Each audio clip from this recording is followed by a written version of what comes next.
Searching for greatness in a sea of the dying and shameless.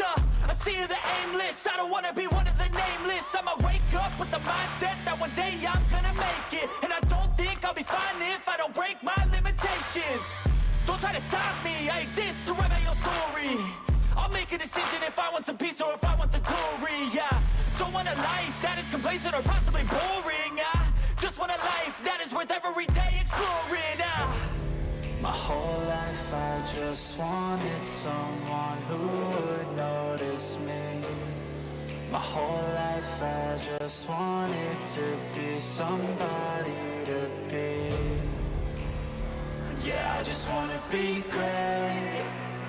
Yeah, I just wanna be great. Yeah, I just wanna be great. Yeah, yeah, I just wanna be great. Yeah, I just wanna be great. Yeah, I just wanna be great. Yeah, yeah, yeah.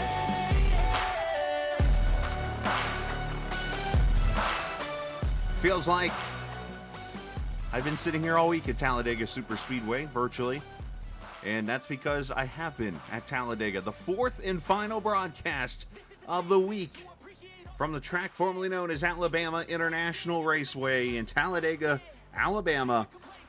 We are virtually on iRacing and ready to go.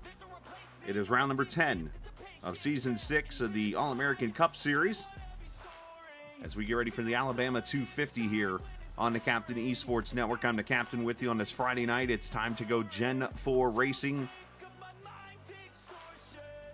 in what is becoming a very tight battle, not only for the Season 6 championship, but a battle for the overall championship for All-American this season. We got a tight team battle still at the moment, and so much more. But first, let's take you down to the track as we got qualifying beginning for these Gen 4 cars. Just going to let them randomly jump around the different cars here as Brantley Roden joins us here. Hello, Mr. Roden.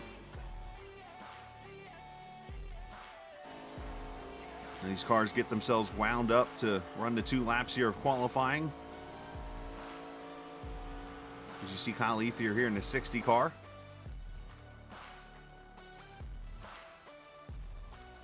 Pretty good sized field. We've almost doubled the field, if you will, for the race from last week at Darlington. So go figure.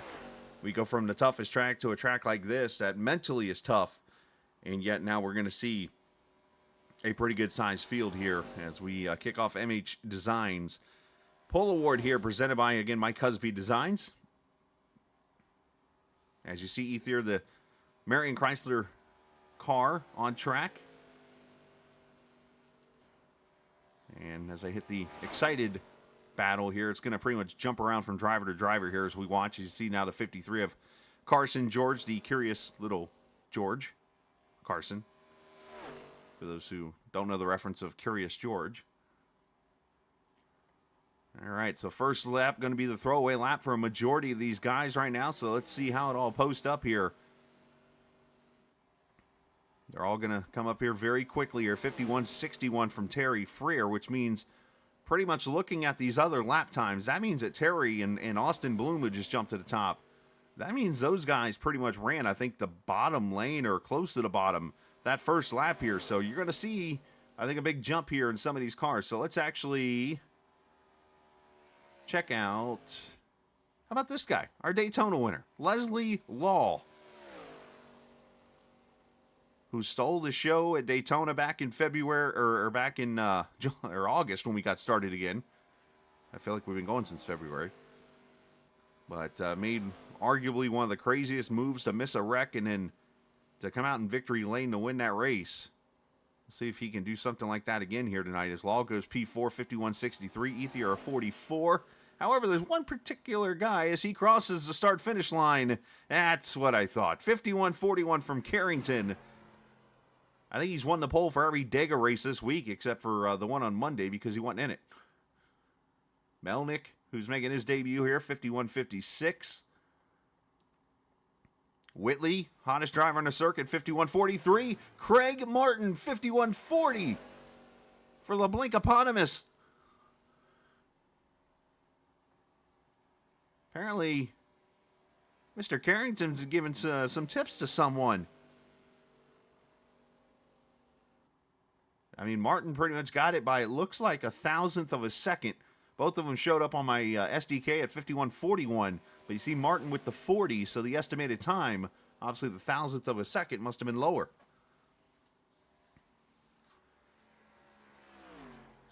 Nobody else is really on track right now, so I think this is going to be it. So Craig Martin going to win the MHD Pole Award. Let's pull him up here as we get ready for the warm-up. I do have the wheel hooked up, don't I? I do.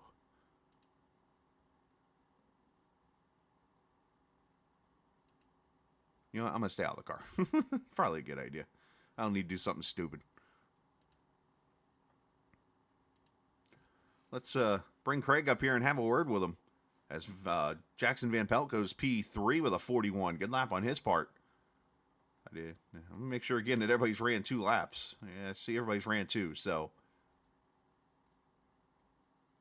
the other cars are not going to qualify here. So let's go get Mr. Martin here and bring him up here to the broadcast booth. As Craig, congratulations, man. The MH Design Pole Award. Pole, Craig. Get it by literally 1,000th of a second or two over Casey Carrington. I mean, all of a sudden, that 22 or 55 or 222, whatever number in whatever league, is waking up for you. Absolutely. It had a really good run. I want to thank the teeth that I put on the car tonight because I shaved them down a little bit extra to keep Oh, the horsepower, a little less drag. Absolutely. I mean, the slipstream was beautiful. I could feel it on that first lap. I'm like, this one's going to be a good one. So I was pretty happy to put it on the pole there. And, yeah. Thank you very much. Oh, absolutely, man. So the question first off, did you stop all whatever you were working on and program wise to make sure the connection was good tonight? And 2, can we expect another good run for you tonight? I've been working overtime to try to get this thing fixed. It's been, I can't tell you how many settings I've changed to try to tweak it just enough to get it to run properly. So I think we're there. We'll see throughout the race. And I mean, I'm hoping for a good finish. We'll see how things go. It's a long race, and yeah, just got to stay clean for the first, 90%. Well, the best advice I can give you from somebody who's had, along with everybody who's had blinking issues at one point, I would make sure that if you have to, that like trading paints is off, Discord if you need to shut that off, do all that stuff, and because that will likely help your issue if that's what it is. So just helping friend to friend here. So yeah, very good. Hey, congrats on your Thank poll. you very much. Thanks very much. All right, buddy. That is Craig Martin. You too, buddy. Craig Martin there on the pole. Sometimes it's the things you don't want to move the most. That what channel are you in again? I think I might be by myself, and piston broke. Ah, that's right. Oh, where's Melnick? Get him in there. But sometimes it's the little things like that on iRacing. Like you might think it's internet, you might think it's it could be anything, when it's really just the fact that maybe your GPU is overloaded, and it could be just a simple other program that you have up. It's trading paints. If it's Discord itself, if you have a TeamSpeak channel, that can always hurt you. Anything like that, if you can, I mean, there's times where I will go down here when I'm having issues and click on some things that I notice is open and close them. And like, for instance, like I got Steam down here. I've got EA's app for the Madden game and stuff like that I can shut off, and it opens up GPU RAM and stuff. So if you're somebody who's ever having that kind of issue, go to that first. It's not necessarily a downloading thing when it's all over with. Just kind of putting that out there.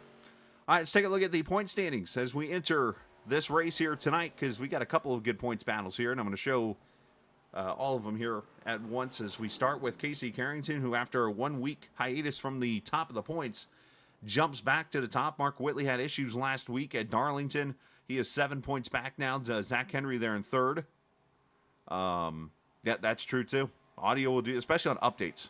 Updates will always throw you off. I had an update earlier this week on my computer, and I had to reset all my settings again. So those kind of things always do it. Matthew Weeks, Stephen Miles, your top 5 right now in the point standings for the season 6. Team standings look like that. 25-11 with a 41-point lead over TI. CX2 is third. They're 49 back, and it's pretty much a 3-horse race, if you will, for that battle right now in the team championship. So that one's looking like it could come down to the wire when it is all said and done. And then here are now the overall points after 23 races on the schedule. Casey Carrington, they're third behind Christopher Heller and Matthew Weeks, who has a 9-point lead. The one that is like phenomenal here. This is how good Brandon Barkuski was in season 5. I mean, he has not been here hardly at all this season for season 6, and he's still overall in the top 10 in points for the overall standings. So that just shows you, like, when you have a season, you know, anything can happen, and that's unfortunate we haven't seen Brandon here during the season. Obviously, there's a lot going on, likely life-wise or work-wise or that kind of thing. So, Aaron, I did, and I not necessarily ignored it as much as I let it go, because when we're angry, we say things. So, anyways, as we get ready to go racing here in about 5 seconds, we're going to grid up. 21 viewers, I just saw 21. About to go and watch 94 laps and 250 miles in the Alabama 250. And trust me, I see all the messages when I get them.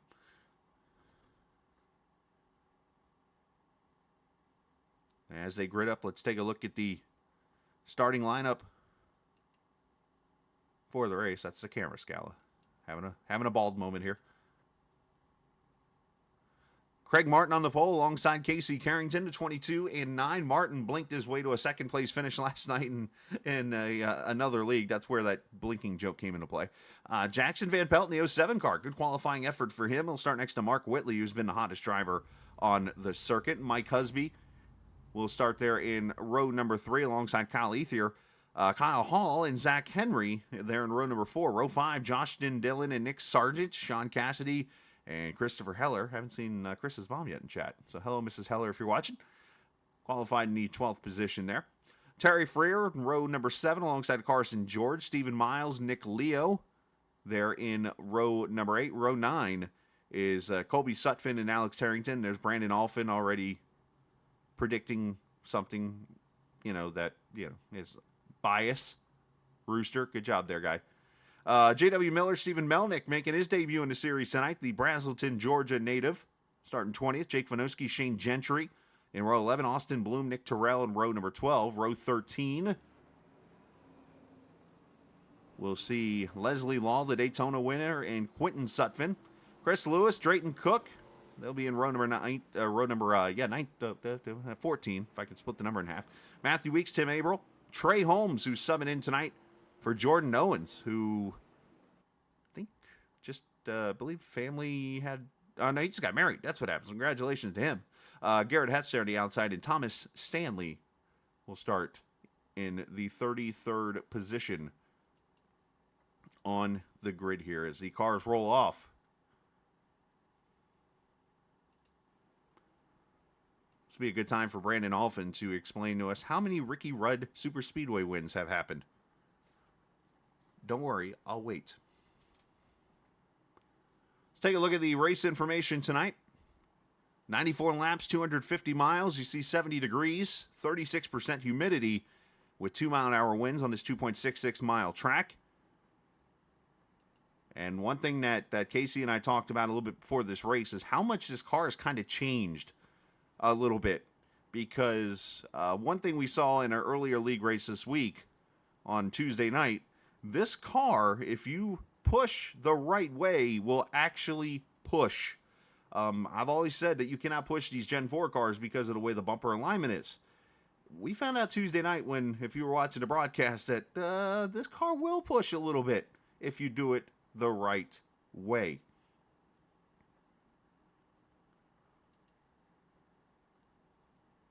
As the pace car going to pull in.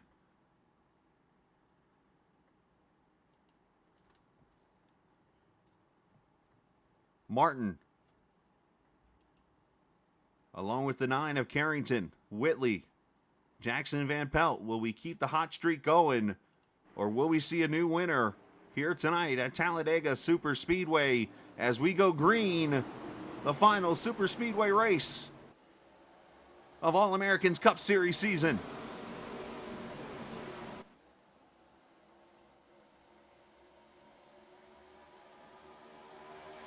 Kobe Sutphin actually started on pit road, so he's going to hope for a quick caution here. Garrett Hess, I think, got mixed up with Barber Motorsports Park, and I think is actually there.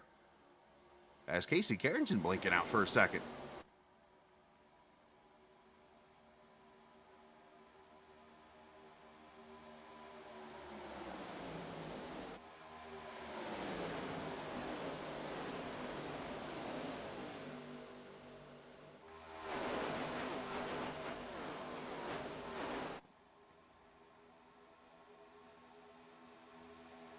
Mike Husby down there on the bottom side with Jackson Van Pelt. Kyle Ethier. As Martin leads lap 1.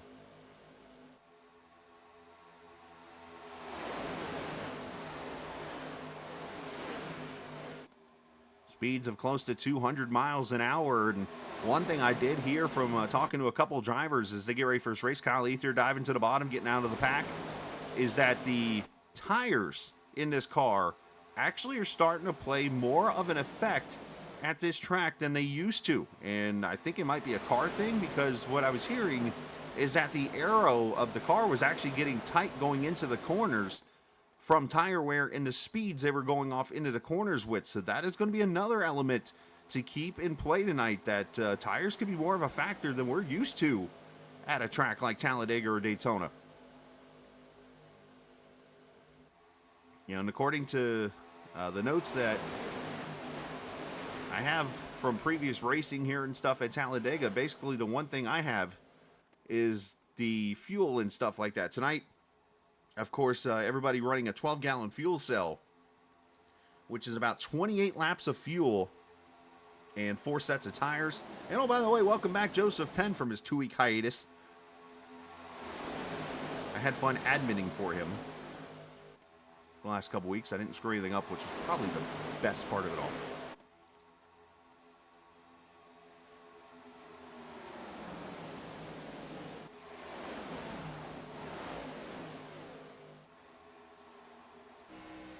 There's our Daytona winner, Leslie Law. And if you remember that race, you remember the move he made, missing the wreck on the front straight, or going to turn 1, where he pretty much did the old ARCA brake and made it work. And then made the move, went to victory lane that night. Looking to... Oh, there they go, spinning already. Nick Leo turned, and not so good for Leslie Law. Clobbers the 20 car.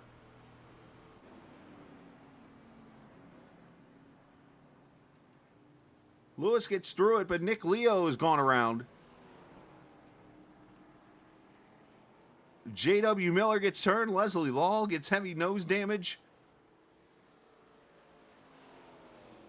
And he ain't going to make it through this wreck. Unfortunately, he goes to pit road.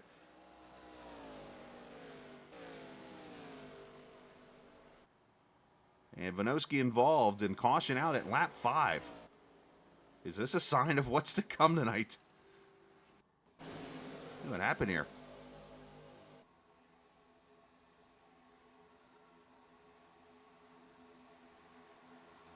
Oh, right there, the 49 got turned. Vanoski, heavy inside contact. Oh, a couple TI cars hit each other there. That's... So it happened right there mid-pack. The rambling wreck there, unfortunately. The 49 car, that's actually the nickname for the Georgia Tech Jackets, for those curious. Let's, I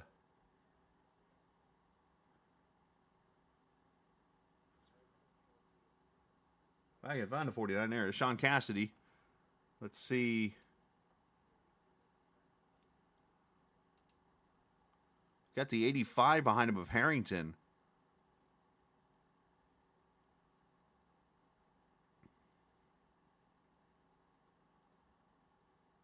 Harrington just easing up there to him to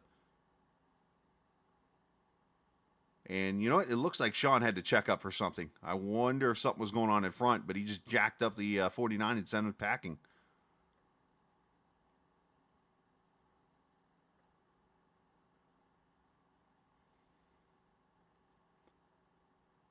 Oh, let's... Oh, never mind. I know James came for something else. Let's hit the stop button here real quick. Let's go back to the 49, who's on pit road. It's always the fun part, me finding the driver.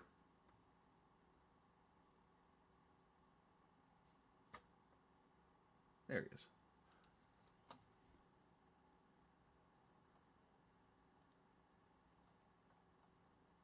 I'm having all types of issues here. Here we go. All right, so let's see if the 46 checks up here in front.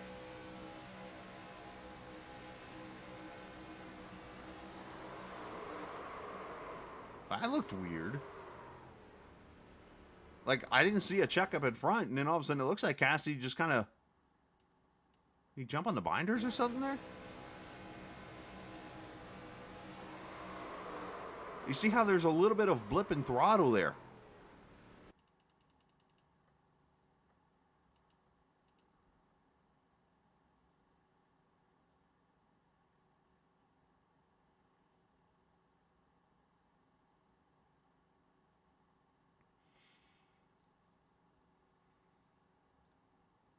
All right, one more time. Let's go aboard Harrington now.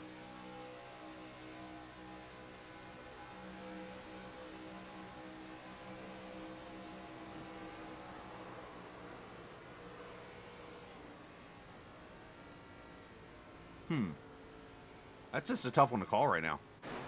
We'll have to see who gets affected by that the most. But Carson George going to stay out, lead this race, as a lot of cars came to pit road, pretty much all but four. Carson George, Terry Freer, Alex Harrington, and Shane Gentry all come to pit road here. And looks like fuel for most of them. Some cars getting damaged, fixed. And what is a 4-car wreck here early in this race?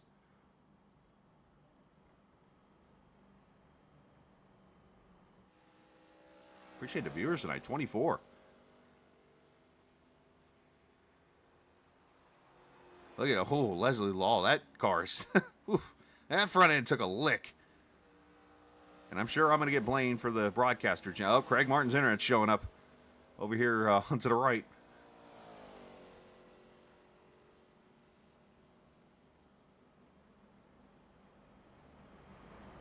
I mean, if I were him right now, I'd be shutting like every program off except iRacing.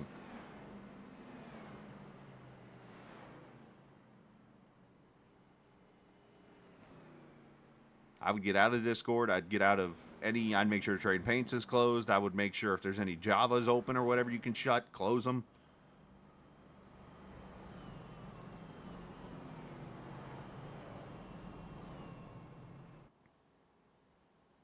But I do appreciate the viewers who are watching here tonight.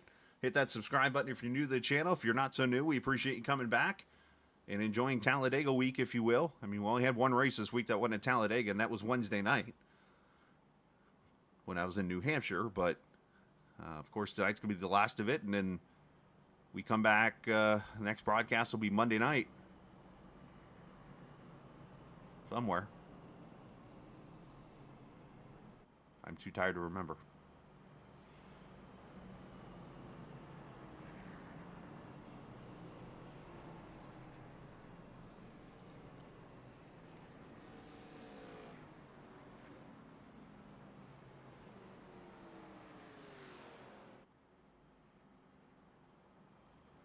All right, so Carson George, Terry Freer, Shane Gentry, the top three stayed out. Craig Martin, who's actually third, or is lining up fourth, but he's lined up third on the inside right now, is P4. Mark Whitley, Jackson Van Pelt, Mike Husby, Kyle Hall, Matthew Weeks, Josh Dillon, your top 10. And Carson George is gone. I am not sure how good of an idea this is, but ladies and gentlemen, you're about to find out what it's like to get too big of a lead at a super speedway if you've never seen this before. It definitely spread the field out, I'll give him that.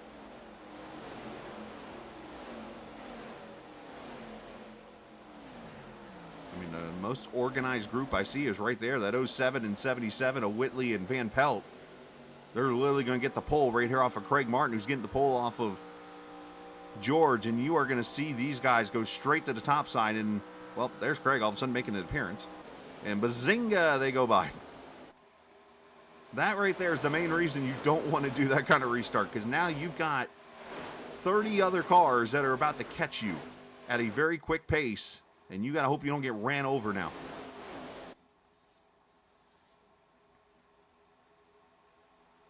I mean, it did spread the pack out. I'll give them that.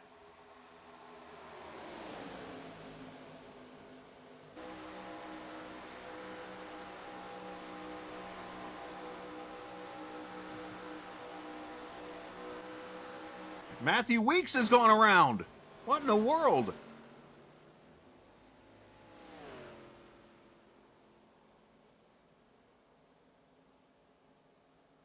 No caution, though. But Matthew Weeks is probably one of the best drivers in this league when it comes to super speedway racing and in the league in general.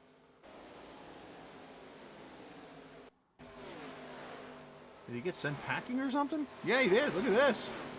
And I heard Kyle Hall cue the mic say, "My bad. Are we bump drafting again? Gone wrong?"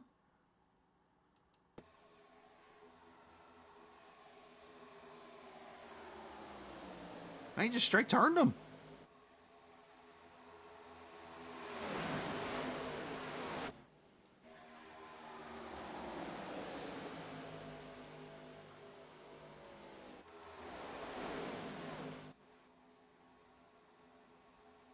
Unfortunately, it's just one of the things you got to be aware of where you're at on the track.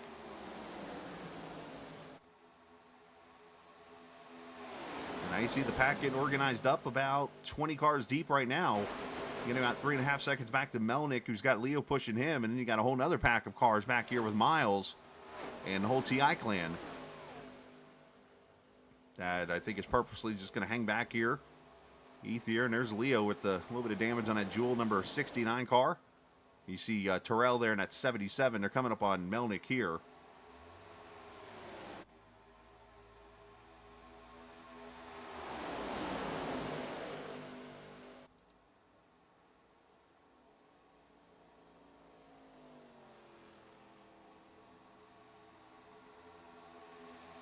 Carrington with teammate Mike Husby there pushing him backside.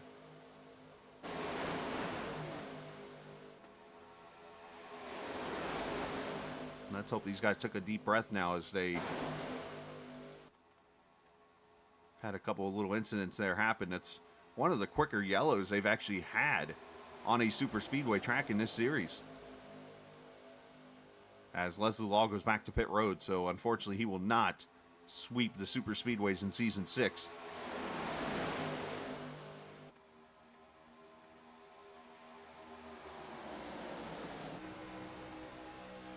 Here's the 2511 teammates of Heller and Henry working together. Believe it or not, I actually delivered this week. Thursday, I delivered for one day this week because I've been at the airport doing a lot of training. I delivered one day 2 people in a town here in Indiana with the last name of Heller. I didn't know if that's a sign or not. It could be.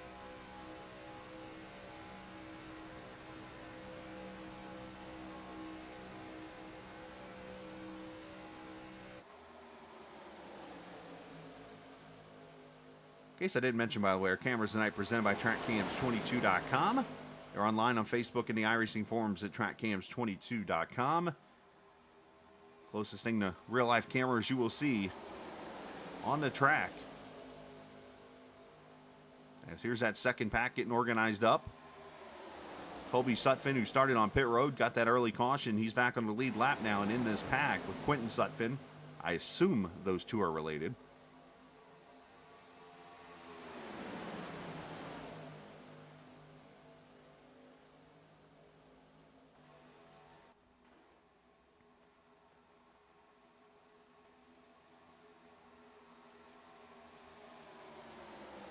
That's a incorrect stat, Mr. Alphin. That's actually the bumpiest thing to come out of Indiana. It's 65.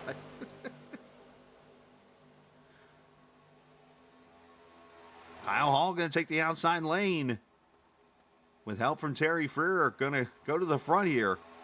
And 26 going to hang himself out topside there. Actually, I think he's more going to the outside of Austin Bloom.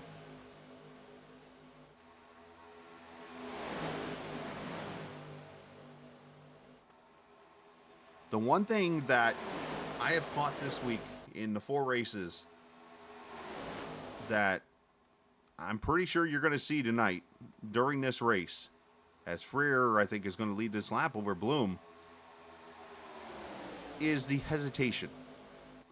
And what I mean by that is you get cars that the cars are going to try to swap lanes and make moves and stuff like that. And you will see drivers kind of hesitate and get themselves caught in a position where either they wreck or put themselves in the middle of a 3-wide situation. So watch that tonight, and I'll bring it up when I see it. But, like, look at the 42, for example, there, how he's kind of half a lane up. He's kind of hesitant because he don't want to go down and chop Whitley's nose off, but he wants to get to the bottom.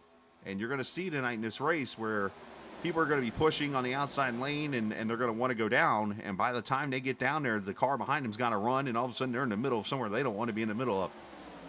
In a super speedway race like this, you have to be 100% confident in every move you make, and it has to be spontaneous. And I say that being the Monday morning quarterback guy, but yet, yeah, I go and track on this and do the same thing.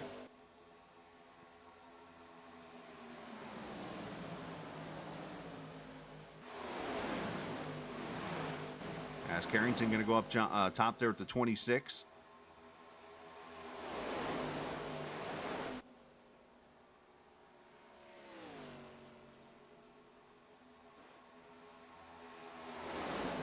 And there's times especially as you get to the end of the race, you'll see that big wreck happen because of somebody being hesitant to make the move.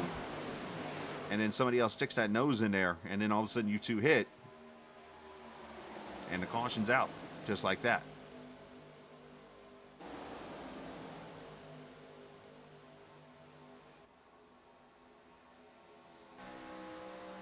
As Chris Lewis rides behind here, Craig Martin, the 11th position.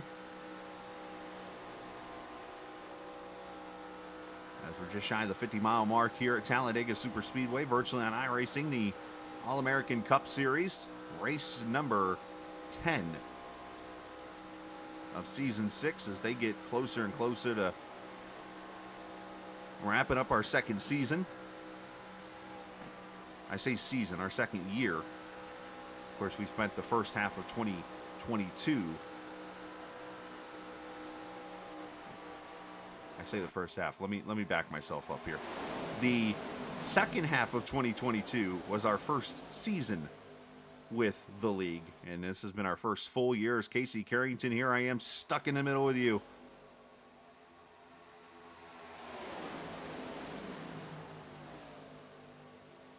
I can't comment on that. The fact that you call it Start Money Motorsports, it's funny. I know who this is now because of the channel, but just be careful. That's all I'm going to say. Be careful.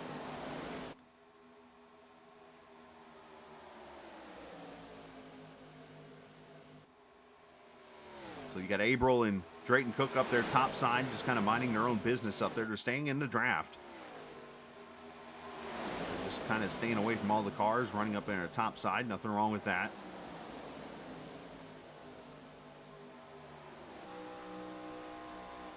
That doesn't surprise me, and I know who told you probably too.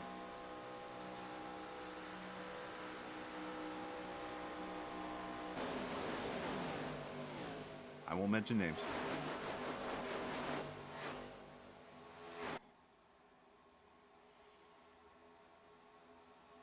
They're going to come around Matthew Weeks, who had that situation with that guy right there, the 87 of Kyle Hall, gives him plenty of room there. And Matthew did say, hey, he said, my bad, or said it was okay what happened, obviously. Yeah, that, but I knew you were watching.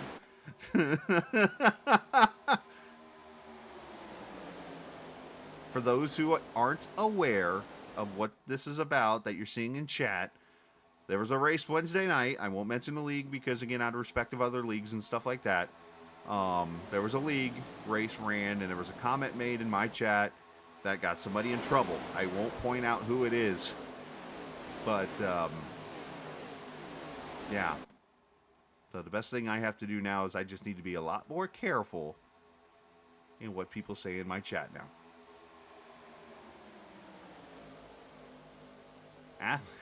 Jesus, we're going to go into this topic again. I mean, you guys were blowing my mind in the 2 minutes I was in that chat earlier. I mean, but that's a fair question. We can ask those watching here on the chat. Let's discuss it. What is your definition of an athlete? And is there a particular sport? And let me go ahead and eliminate this. You cannot say racing because I know everybody just wants to go to racing probably. What sport has the most athletic people? Brandon Alphin, you cannot answer yet.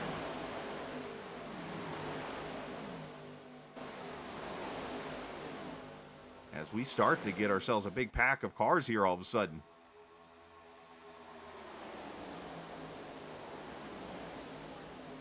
And there's no wrong answer, by the way. Everybody has a fair opinion here. Let me put that out there.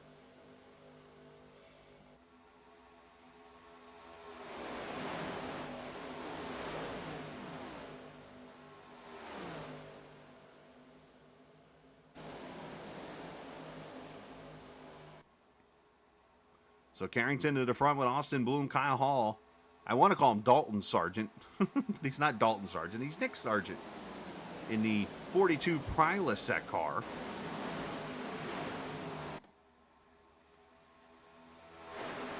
Jackson Van Pelt there in the top 5.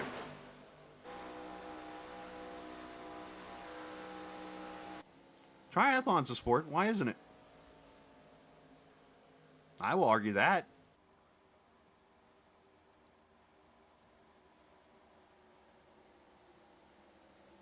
Up the middle. Who is that over there? Is that Miles in that one car?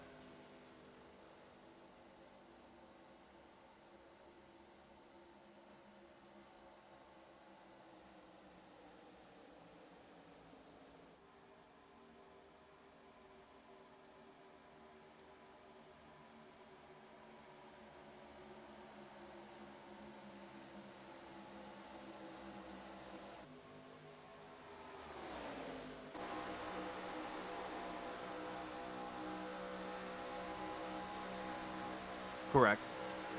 What's another word for athlon, though? Who participates in athlons? An athlete, right? So I can't agree with you on you saying that triathlons are not those aren't athletes or whatever. Let's see, I would say triathlon, but that's an event, not a sport. Oh, I see. Okay, never mind. I'm misreading what you're saying. Never mind. Okay. Three wide, 3 rows deep here, and you see a couple TI cars. As a matter of fact, the whole TR team. Well, that's a little late for the communication there. As the 28 of Bonoski goes to the apron, somebody literally cued the mic at the last minute and said, hey, go low, go low, go low, go low. That's not the way you communicate.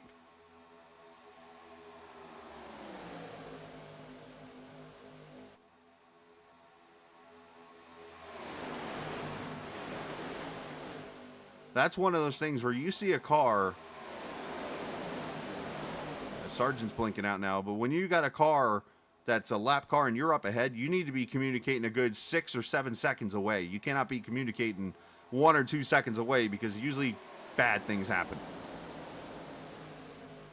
But great job by Bonoski to dive that thing off the track and keep it straight. That could have been really bad. No, and my point to the question is you could argue baseball players, which is Brandon's answer. You could argue football players. You could argue hockey players. Nobody has said a word about soccer players. I mean, those guys run, what, 3 miles, 3 to 6 miles a match? Usually out there in the field. I mean, that takes something amazing to do. Basketball players, you could, I mean, there's so many, there's not a bad answer to that question. What I told Brandon and them when they discussed this earlier is I feel like you can't answer that question fairly. Swimmers are on there. Because every sport is different in the element that you have to train for. Yes, every sport you have to cardio, you have to, lift weights, all these different things to get yourself either cardio or muscular and stuff like that. But there's so many sports that affect more mental than physical, some that are more physical than mental. So many different things come into play there. So I don't know if you can honestly give an answer for what sport is more of an athletic. Hello. Tell her that's not appropriate.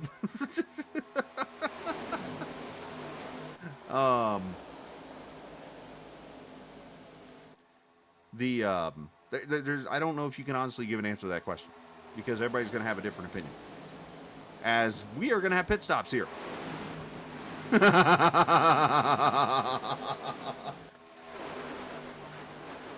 Sorry, kids who are watching the stream tonight.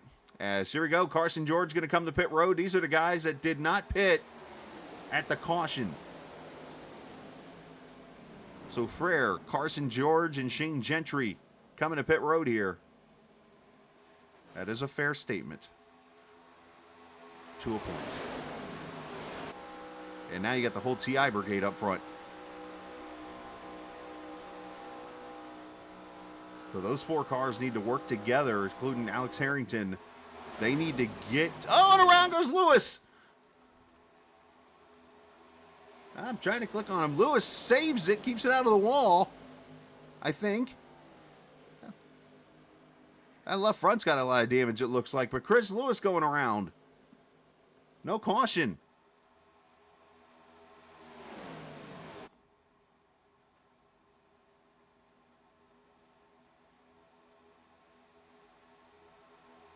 See if we can get a quick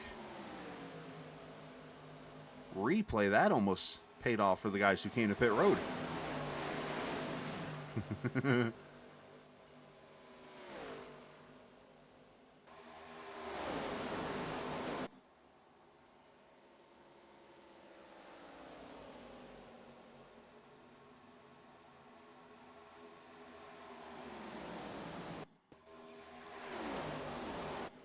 Lewis had already spun here. I was trying to click on the right spot. It did not work. What happened to Lewis? He did hit the inside wall. Lewis was up here pushing J.W. Miller. And there's the lap car, Matthew Weeks. Casey goes to the bottom, so does Hall. And then Hall comes back up the track. There's something about the ones tonight that Kyle Hall's not a fan of, apparently. He turned the 11 and now turns the 111. That was kind of interesting. It's like Hall lost track of where he was or something. He goes down to the bottom and then comes back up the track into the 111.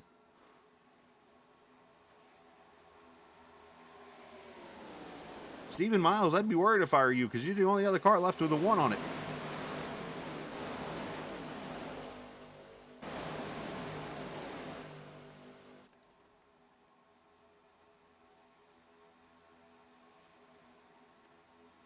All right, so these guys pitted about 4 to 5 laps after the initial crew came to pit road here. So I think you're going to see pit stops probably the next lap or two.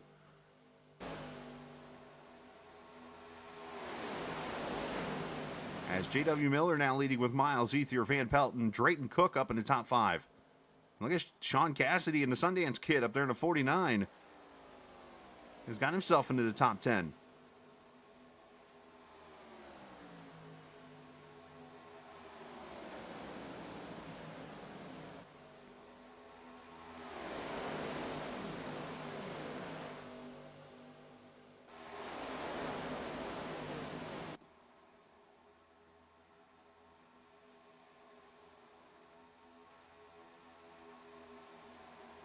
.31 laps complete. They pitted at 6, 5, and 6 when the caution came out. And if you throw in the lap of caution with green at 7, we're at 32 now, which is 25. Yeah, it should be literally any minute these cars are coming to pit road.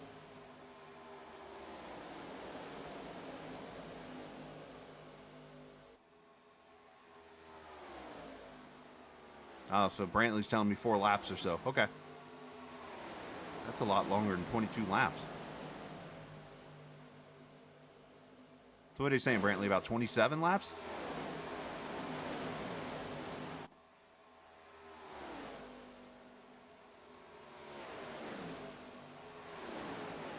And by the way, shout out to Brantley for always giving me the notes and stuff that's going on during the race. He's actually spotting. And the crew chief for Mark Whitley here. And for those who have not had a chance, go check his paints out at on Trading Paints. Look up Harpoon Design. The man has like 1.67 million paint schemes on there. I just came up with that number, but he has a bleep load of paints. So shout out to Brantley. Go check out his Trading Paints, by the way. Great job on his part. So we got the pit stops coming now. So 26 laps. And get ready for, oh, spinning! The 53 of Carson George goes around, and caution. Oh, who's got gas now to get back?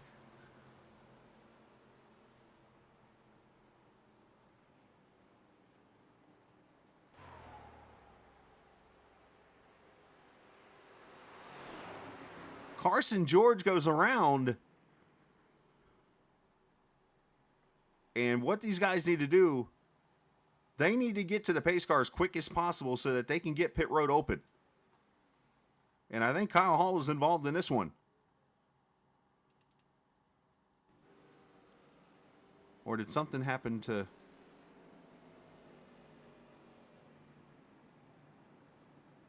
Oh, this just happened. Okay, never mind.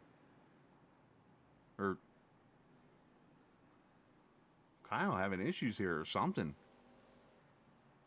We got cars running out of gas now, I'm being told.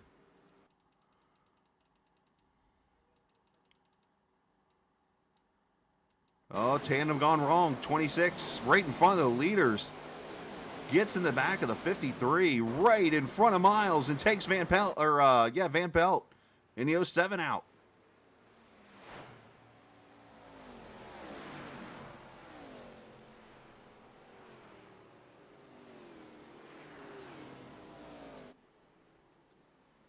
So once again, a bump draft gone wrong in these cars.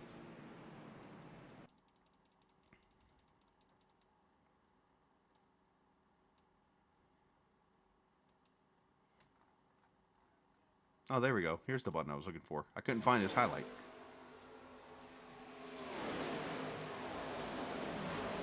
Right there, 26 gets out of line, comes back down, and just hooks the 53 around. Nice job by fourth place, unfortunately, of Van Pelt. We got cars running out of fuel everywhere on the track right now, so they're going to get EOLs probably, but leaders are in.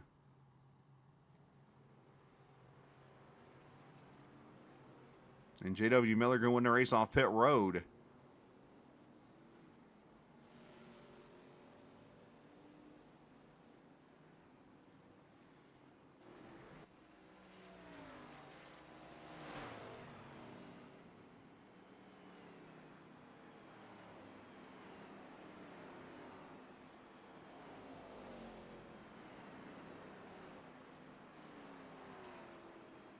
Just past the 1/3 mark here, and one of the longest races of the season here, 250 miles at Talladega.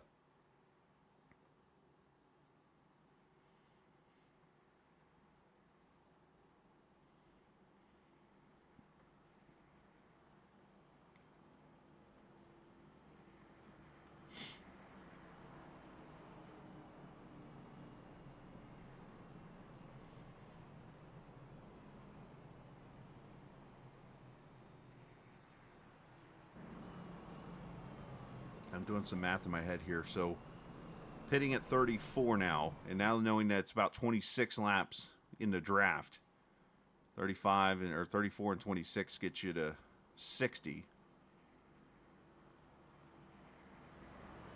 So we're looking at a one-stop race pretty much to the end here, unless you get an overtime yellow. So if there's any positive news here, there's that.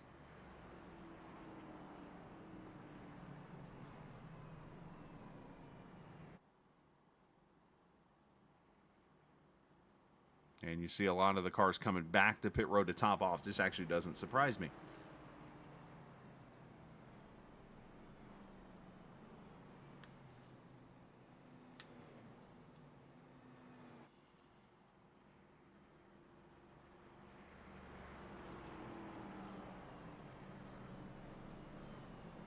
Everybody's going to top off the tanks and head back out.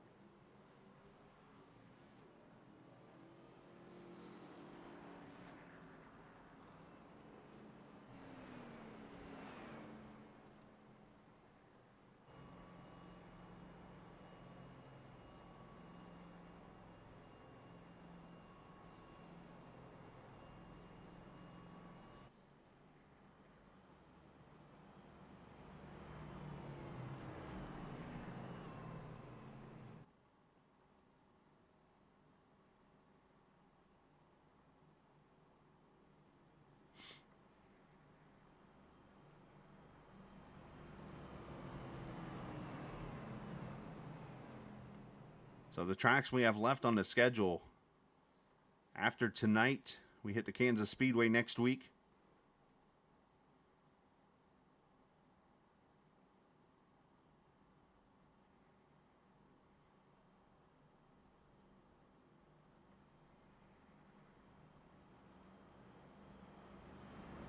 And then it's Phoenix, and when I say Phoenix, the old Phoenix, like 2008 Phoenix.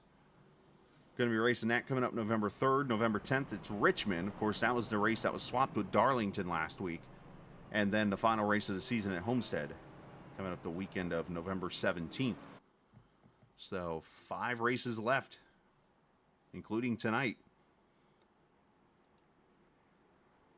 In the All-American Cup Series, you see the front 10, the front 5 rows, double file, and everybody else came to pit road to top off the tank. That's why everybody's single file.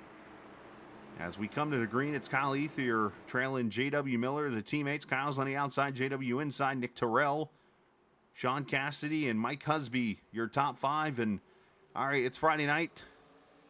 It's the weekend, and it's time to turn it up.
So who did that caution pay off for? The answer is this guy right there in the number 11 Mountain Dew car. Matthew Weeks, remember, was tangled up with Kyle Hall there early in that second run. Was able to get back on the lead lap and now is driving through the field like he's Earnhardt. Up to the 8th position just like that. And he ain't done.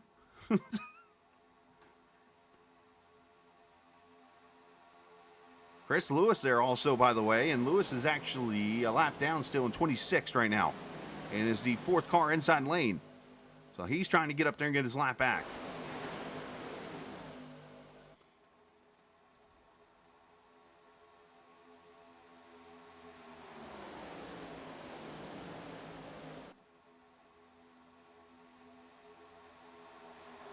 As up front, the 49 outside lane, who was involved in the first caution tonight. So those who are been affected by some of these crashes and stuff that's happened here early in this race, all of a sudden are showing up at the front of the field here.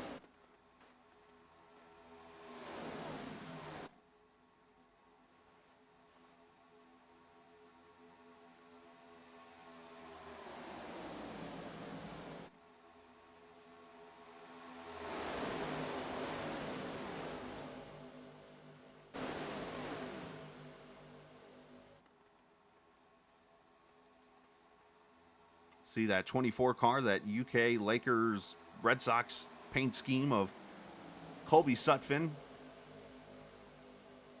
in the 9th position right now. Started on pit road and now running up in the top 10.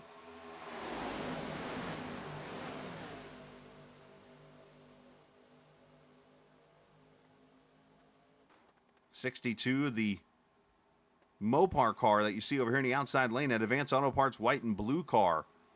That there's Thomas Stanley. Haven't said his name much this season. Kind of hanging out there behind the PTP cars. His car's dancing around here and everything. Trying to point out some other cars you might not be used to seeing out here on the track. How about this 34? Different looking paint scheme on that car. That white and blue car of Stephen Melnick making his debut tonight in the series.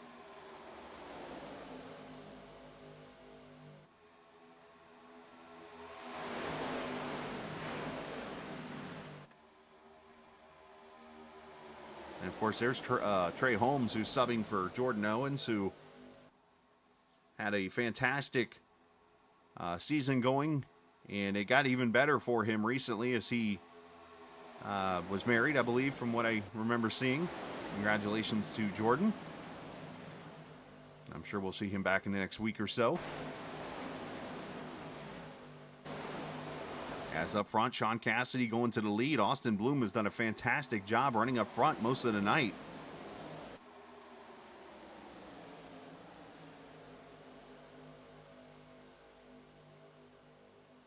Matthew Weeks back to second. Cassidy and Frere, your top 4. Sargent there in 5th.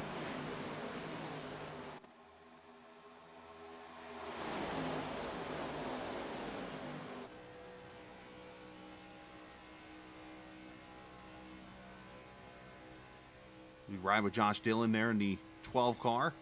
Back with the Surge paint scheme this week. Got his teammates there in front of him of Carrington and Husby.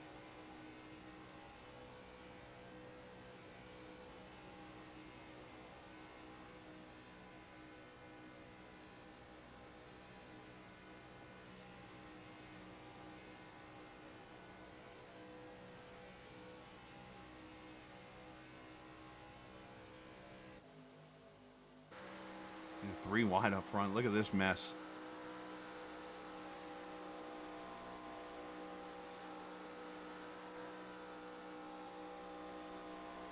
Leading in half the field coming at you. Oh, careful. Look at how, you see how that car lifted up when Austin got to the back? He had to gently shove the 11, or else that car would have just lifted off the ground.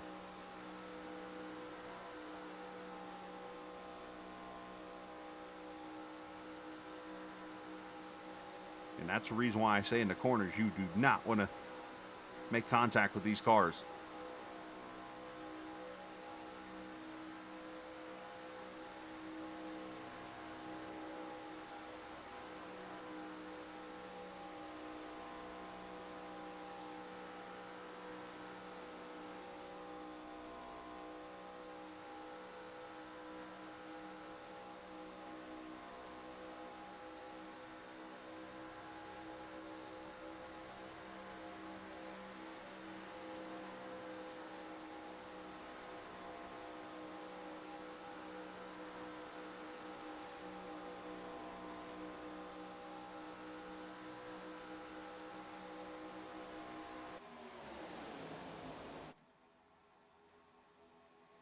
It's a pretty spread out field right now.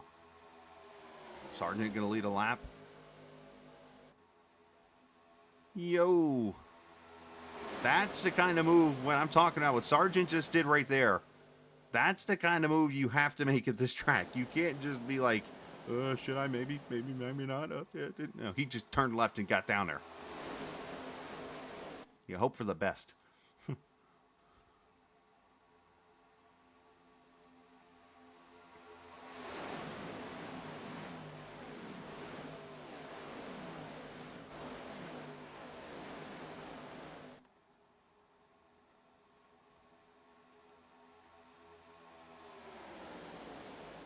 Nick Terrell doing a pretty good job in this Doritos number 81 car. 8th position there.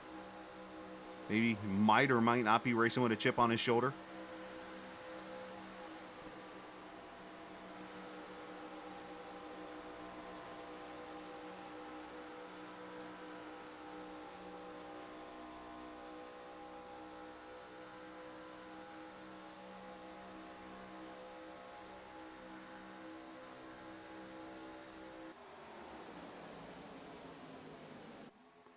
So Terry Freer in the 46 car now up front. His lead changes keep switching around. There's the 85 of Alex Harrington. He is a lap down also. So there's a lot of lap cars still in contention here, as not only are they trying to race for the lead lap, but they're also trying to be the lucky dog or just trying to get to the best position possible. It's even if they get the lap back the hard way.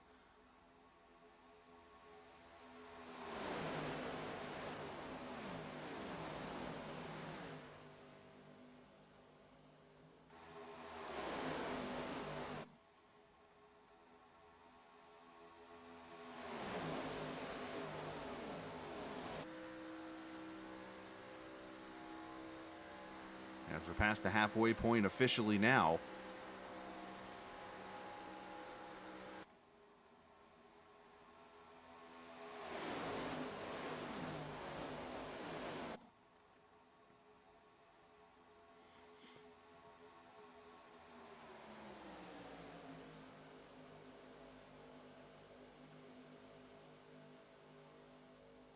And again, pit stops probably in the next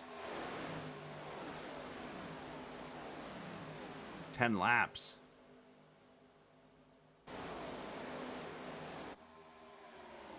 Which, as I do more math now,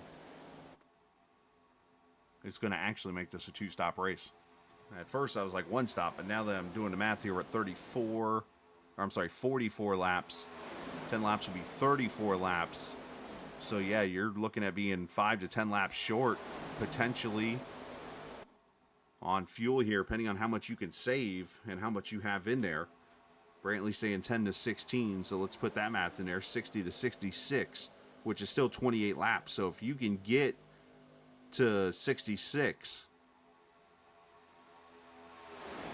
you can make it on 1 stop.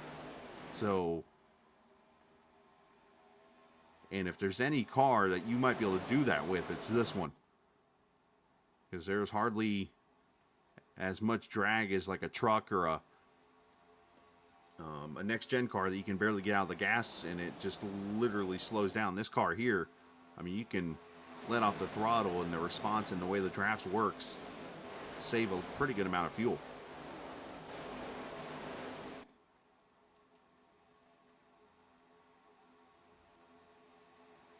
Here's Quentin Sumpfin in the 78 car.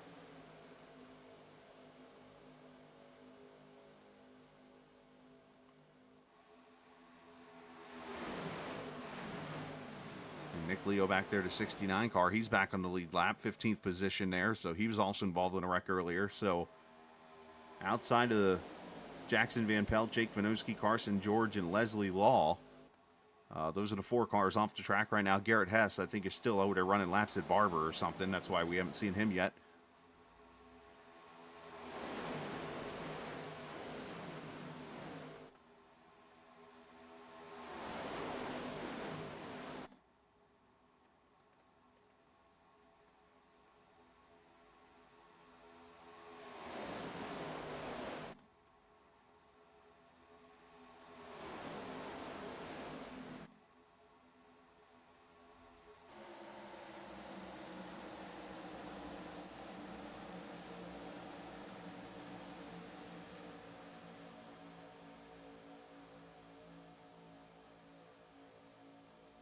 You see the cars kind of moving around. Plenty of room on this track, obviously, when you're 1 and 2 wide.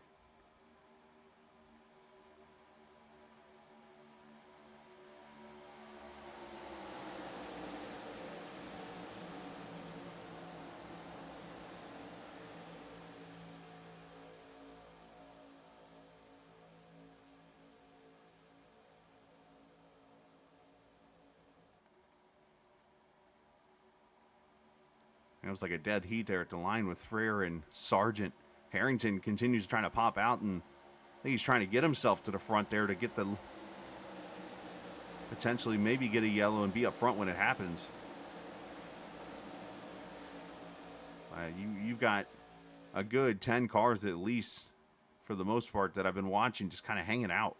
I mean, you look at those PTP cars up top there with Drayton Cook and Tim Averill. Those guys have been running the top side almost all race, just hanging out.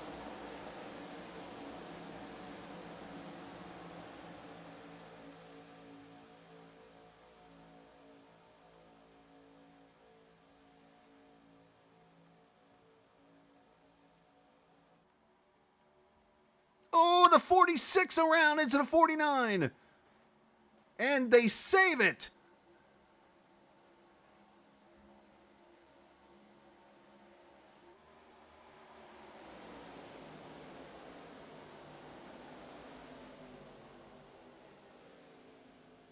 What a save by Cassidy and by Frere. They're going to lose the draft here, but... Oh, and Frere just blew up. 46 just blew the goose.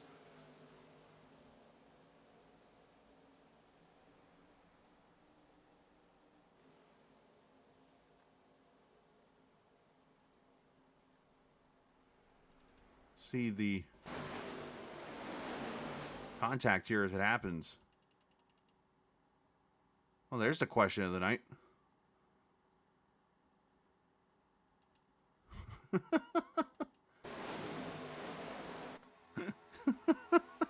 I'm sorry, I'm laughing. Oh, who was that turned? I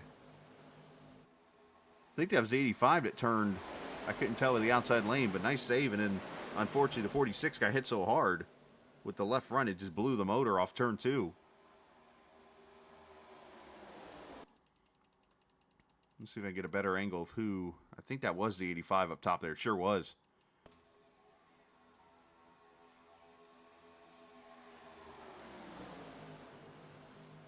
Terry had it saved, and then unfortunately got into the 49. Then they had to go save it again. And then one driver, I won't point out who, one driver just asked another, "Are you drunk?" Friday night, iRacing. Likely don't have to work tomorrow.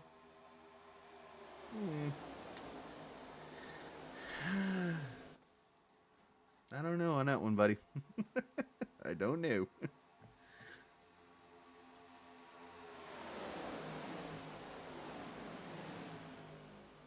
Colby Sutphin's at the front now. First time he's led tonight. Of course, he started on pit road, so he's done a good job being patient, letting the race come to him after a couple of issues at the beginning.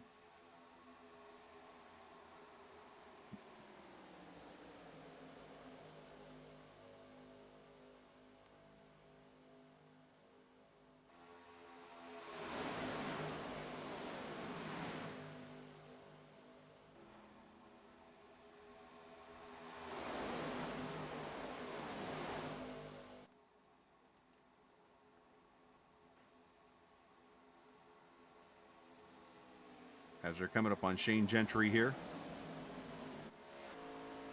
As the field comes on up to him.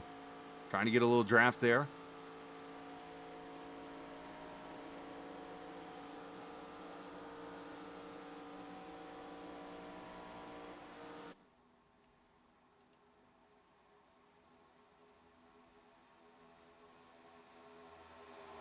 Weeks actually getting a bonus point there for leading the lap as he pushes the 20 out front.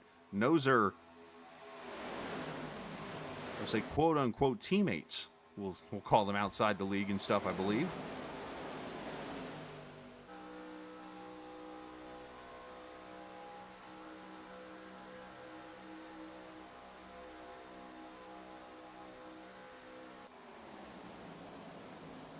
Melnick in the Yukon car. I was wondering where that paint scheme was. Running a Yukon Huskies car. The national champs from last season in college basketball.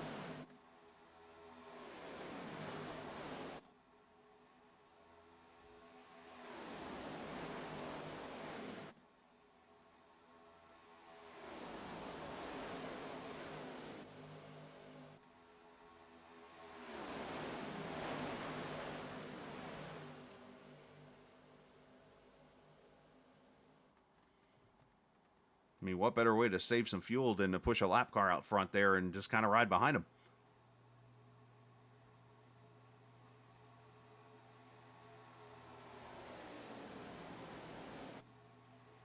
I've been really impressed with Austin Bloom tonight in that 48 car. He's done a great job of keeping himself aggressive and keeping himself up front. And here comes some cars to pit road. Melnick is staying out. That was not Melnick who I was clicking on. Colby Sutphin. Oh, Colby goes around. That is not how you pit road. Hopefully he didn't get a speeding penalty, but Quentin Sutphin in, Nick Leo, and Thomas Stanley.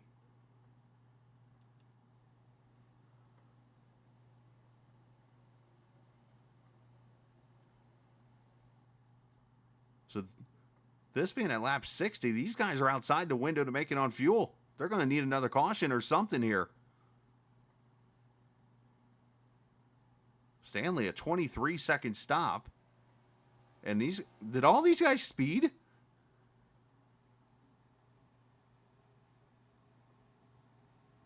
Holy mo, that's a first. And Stanley's over here like, guys, you going to go or? All 4 cars sped on pit road. That I have never seen before. That's a new one.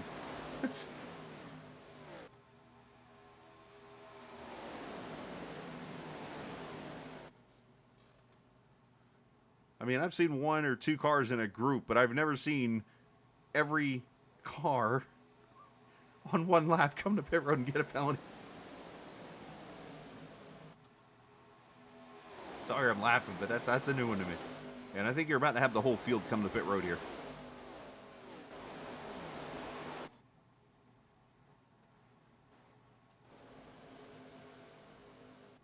Oh, Melnick. That's not how you do it, Melnick. Kyle Hall, Matthew Weeks. The 20 is on pit road.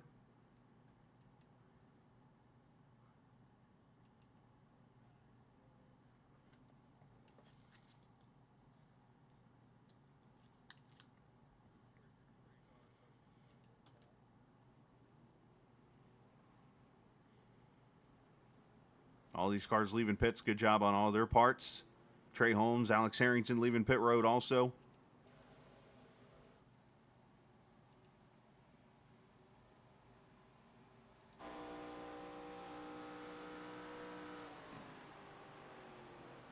Carrington's sending it in there late, locking him up. And he's in the grass. And somebody else is in the grass back there. And he probably got an unsafe entrance.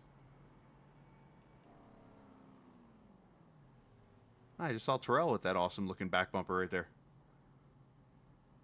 Should be 4 tires and fuel for all these guys. And I think the other car you saw out in the grass was Ethier. I'll have to check on that.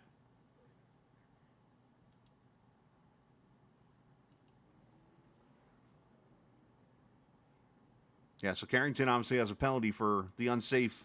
Basically, when you get out in the grass like that, iRacing penalizes you for an unsafe exit or entrance to pit road there. So that's why Carrington's going to sit there. Another penalty, costly. As here comes Henry and Whitley and Miles.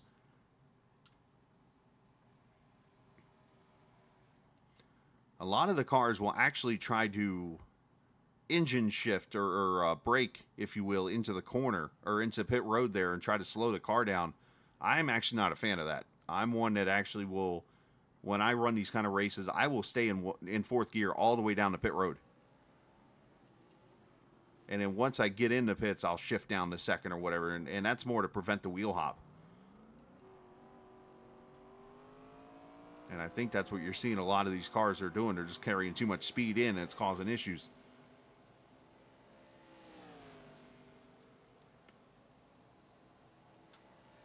So there is a lot of cars that are going to need cautions here, as we have 30 laps to go, and Heller's on pit road all by himself.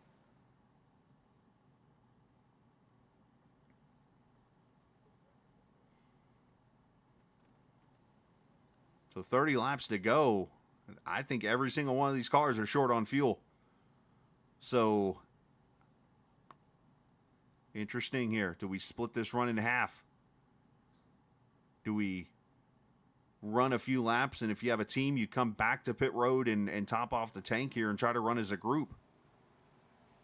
I've seen it all. As Josh Dillon back on pit road. Unscheduled stop there for the 12. As there's your pack of leaders right there going by.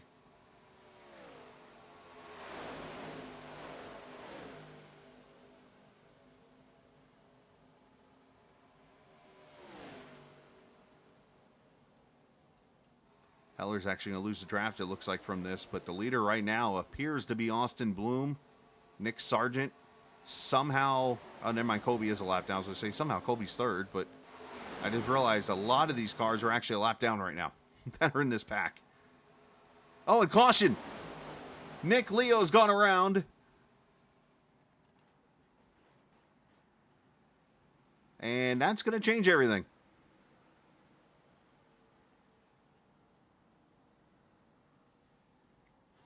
And we have a busted Jewel bottle.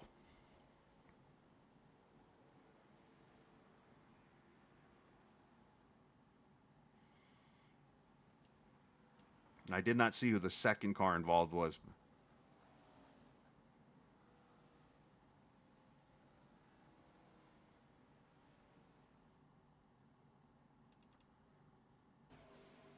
Oh, Tim Averill.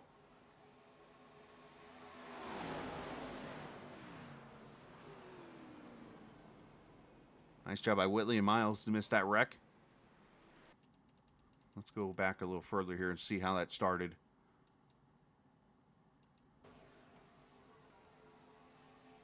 Oh, 77. And it looked like Leo maybe went to miss JW. And unfortunately, Averill is there as Austin Bloom is watching and racing at the same time. There's a new one. Appreciate it, Austin, I guess. Just be safe. Be careful, sir.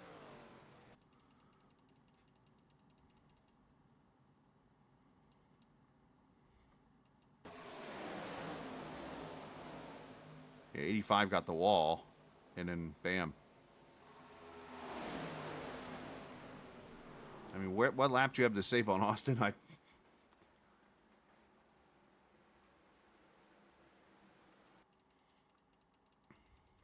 Unfortunately, didn't put a caution out on my timing and scoring. That's why you're seeing me back this up like this.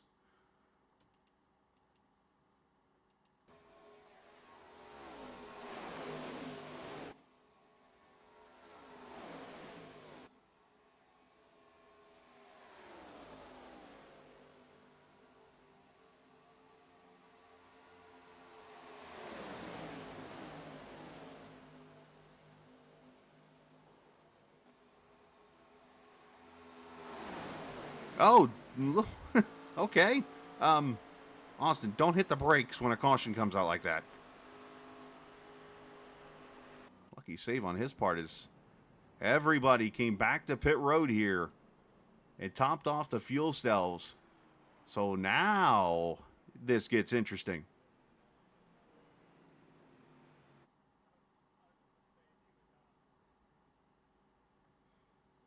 I got the whole league listening.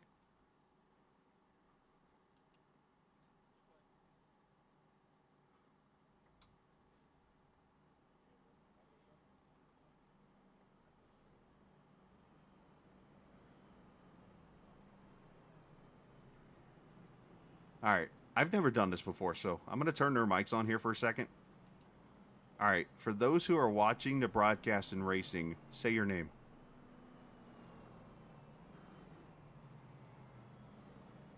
Don't say it, Dom. He's turning on his mic.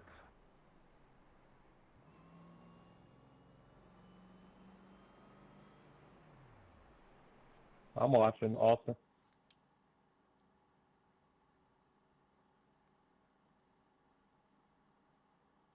Don't be shy now. I know more of you are watching because another person said something a second Bloom ago. didn't break. We did. By we did, I mean I didn't either. I just ran him over. It's not your fault. It's not my fault. Everybody died. Okay? All right, so Austin Bloom's watching, apparently, which I don't know is safe. Love you, Chris. Watching me and streaming it, or watching me and racing at the same time, that's like drinking and driving. Or not drinking and driving, it's like texting and driving. Not necessarily something you want to do. Because you never know if I might just yell something out like crazy and scare the you-know-what out of you, and then all of a sudden you wreck because you're in the middle of the pack. Just saying. I mean, anything's possible.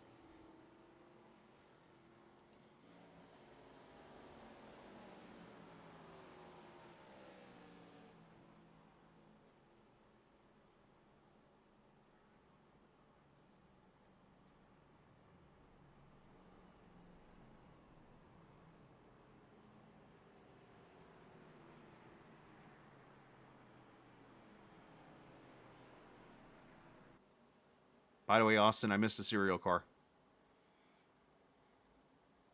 So next week is the Kansas Speedway, as mentioned. As we'll have 4 races to go left in the season.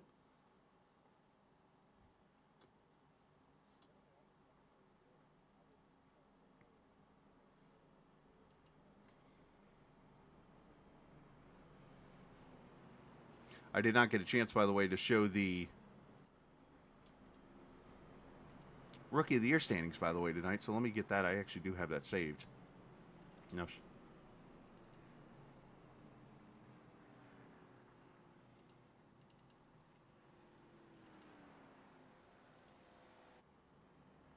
Here we go. There's your Rookie of the Year and manufactured points entering tonight. J.W. Miller leading Kyle Ethier, Sean Cassidy, Drayton Cook, your top 4, and then Leslie Law there in 5th. A couple of the drivers we haven't seen or heard from in a while. Chevrolet actually kind of lost a little bit there to Dodge last week, and only an 8-point lead now in the Manufacturers Championship here. As we come to the green flag, and once again, we got 3 rows of 2, and everybody else single file. As we have 26 laps to go, the million-dollar question, can you save enough fuel to do all 26 laps at Talladega in the Alabama 250?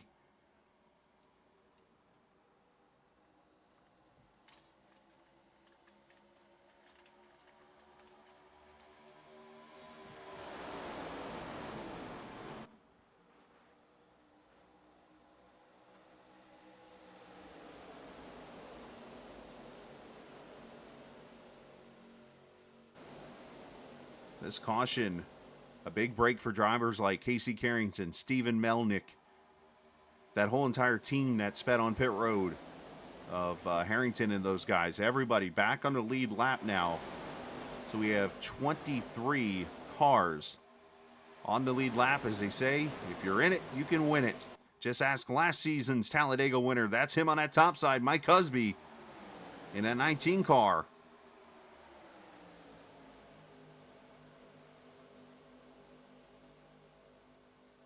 As he's got Craig Martin, a pole sitter, pushing him back to the front.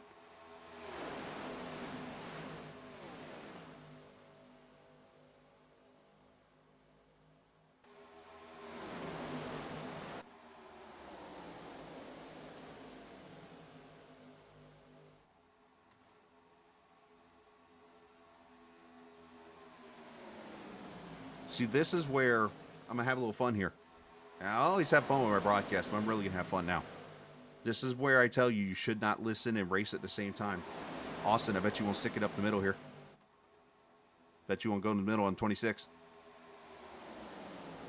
Like, just know it. I can't, he can't, he's only hearing me through my stream.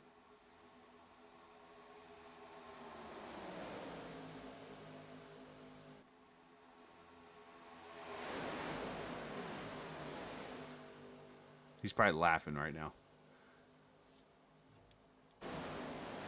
He gets up there to the back of Kyle Hall, and 4 wide.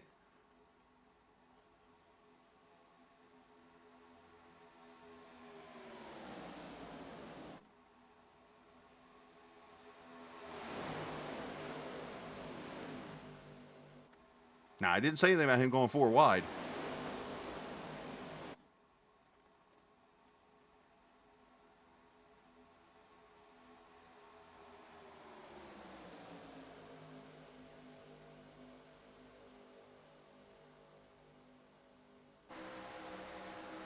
As Bloom goes top side.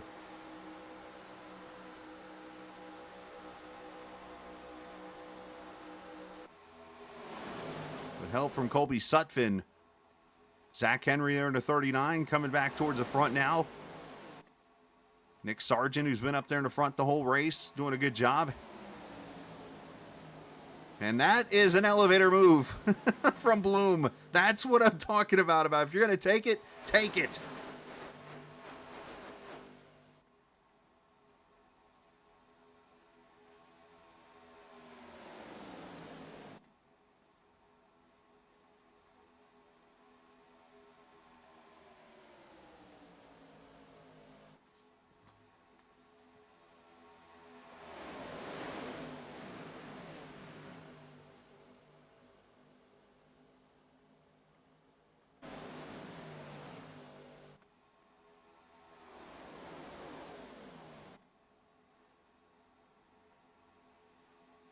So I'm kind of curious to see how this race is going to end, because normally an All-American race like this, usually we'll go green for a very long time at the beginning, and then we get a lot of wrecks towards the end of the super speedways. Tonight, we had a caution at lap 5. And then we had another caution right at the pit stops at 27 or so, right around that area. So it's been a little different tonight. Does that mean we find a way to get to the finish? Or are we going to have a massive kerfuffle?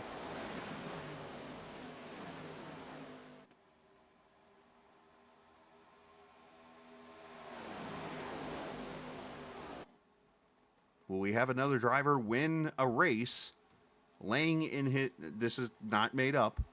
This happened last night. Have a winner win a race laying in his girlfriend's bed, racing on a dresser drawer. On a laptop. I'll keep it PG.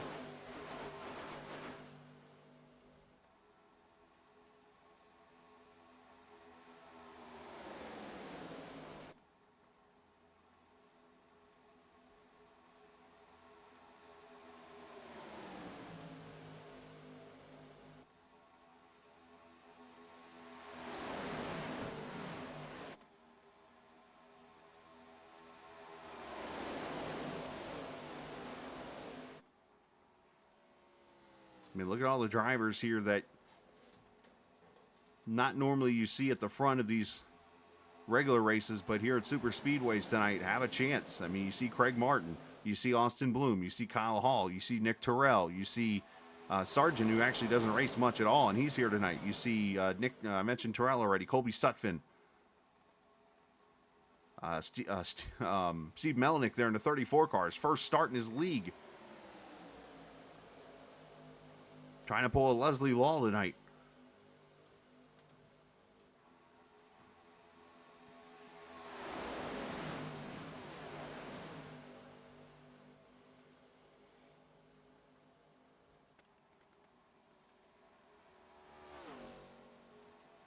As they come up on a lap car. Not sure who it is up ahead here.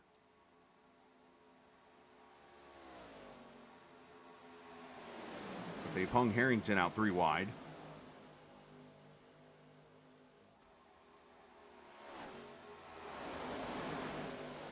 It is Sean Cassidy they're coming up on.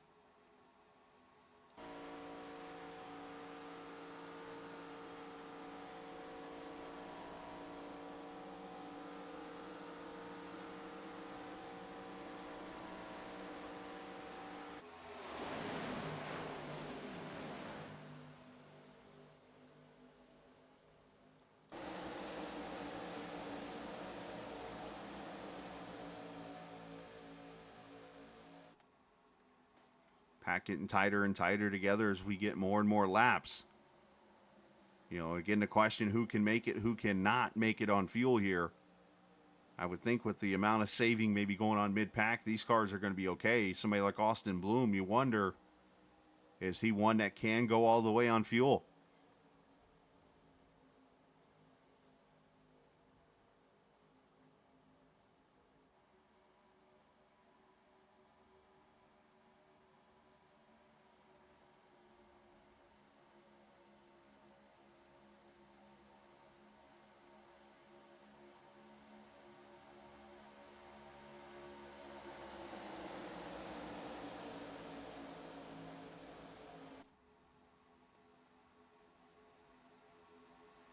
Now, the yellow line, we should mention,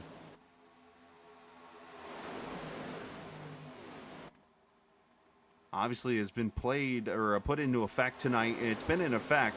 It actually played a role in the finish of the race here in the spring at Talladega. So that's one thing we will watch tonight, is that you cannot go below that yellow line to advance. At least not in iRacing, but in this league.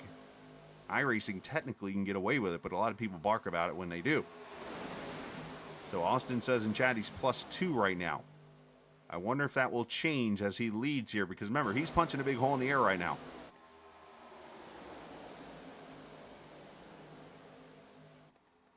While these other guys behind him are pretty much using him as the rabbit, if you will. Oh, 26 up in the outside wall there.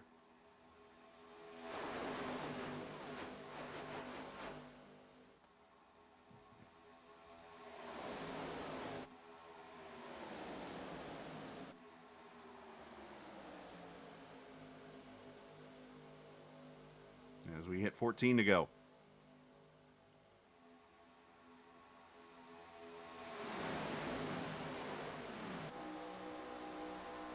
Trey Holmes subbing for Jordan Owens there in that 20 car. Right behind Zach Henry there in the 39. Colby Sutphin aboard, going to the back.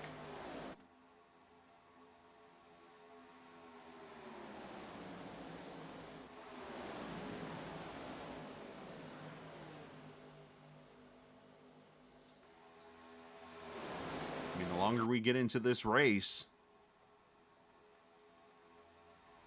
the more and more crazier this thing gets. And if you're a spotter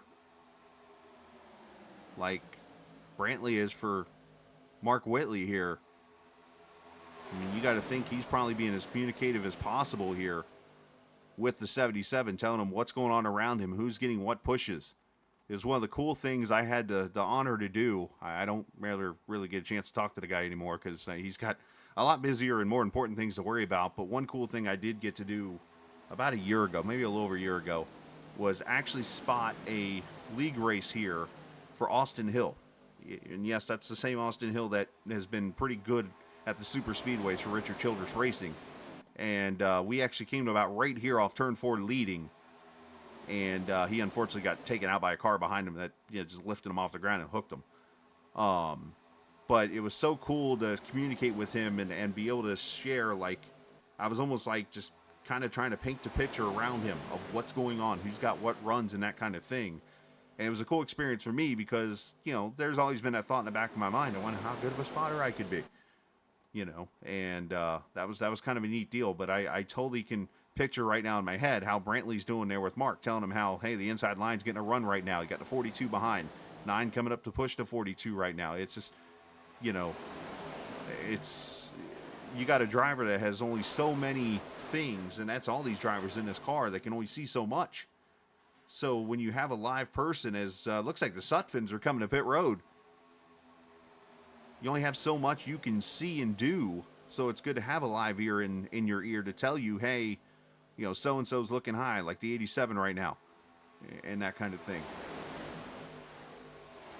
77, 24, and 62 on pit road. Let's see if they can do a lot better than they did the last time. And there they go. Good stops on all of the parts. Looks like just fuel only. They got to be careful leaving the pits because their tires are going to spin. Problem is, I don't know if they have enough cars to stay organized, though, to run laps like the pack right now.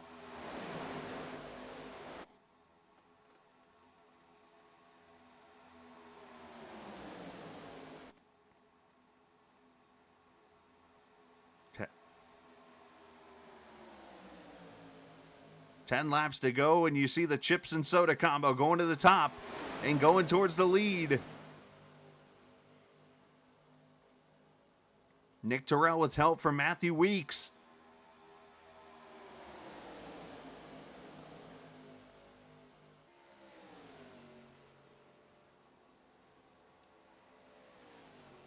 Greg Martin in the middle with Kyle Hall, Austin Bloom on the bottom with Christopher Heller. As we're 3 by 3 by 3. And we got a lap car they're coming up on. Oh boy.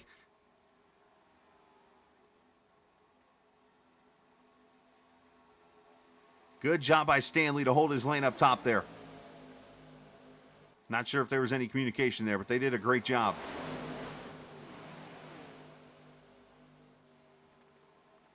Just make yourself predictable. That's the one thing. If you're not going to communicate and say, hey, I'm staying here or staying there, put yourself somewhere and stay in that lane. And that's the least you can do to let the cars know where you're going to be. And Stanley did that. Great job on his part. They're going to be coming up on another car here in just a minute. And I think it's going to be Sutphin eventually. He and Quentin. Oh, into the wall goes the 26 again up there scrubbing it.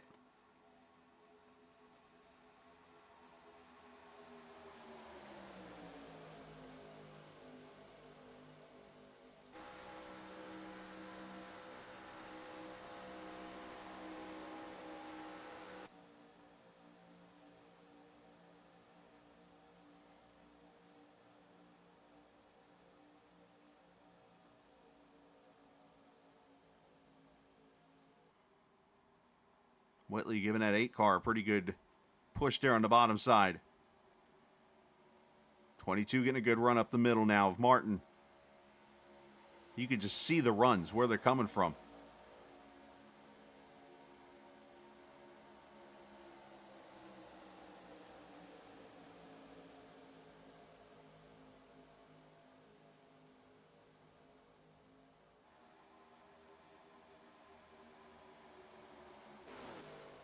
Outside line going to kind of fall apart here. I just overheard Week say his car had to cool down a little bit there. Got it too hot, which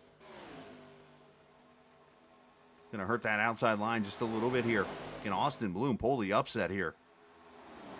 I mean, he has done a phenomenal job keeping his 48 car up front all night.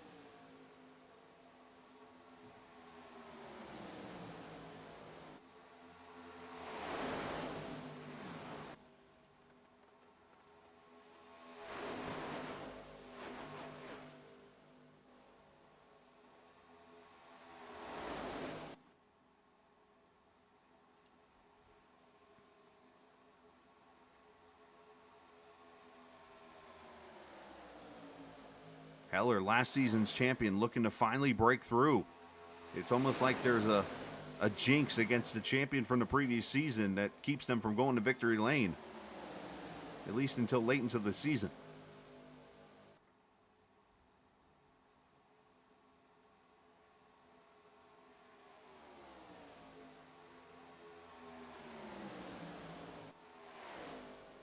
Ooh, little door in between Hall and the 81.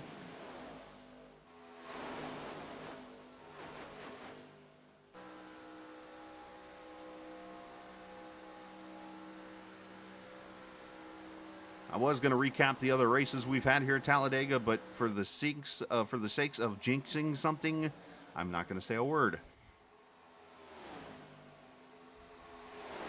I'll just state it like this. We're right around that number of cautions we average in this race. And they are coming up on the 2 Sutphins right there. You saw them in the edge of the photo. I mean, they're trying to go as fast as they can, but this is not easy to do when you're by yourself and you got, well, that coming at you.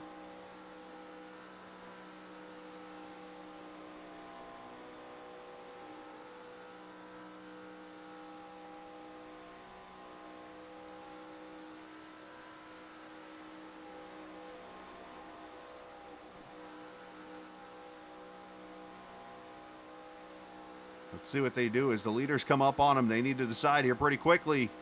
Are they going to stay on the bottom?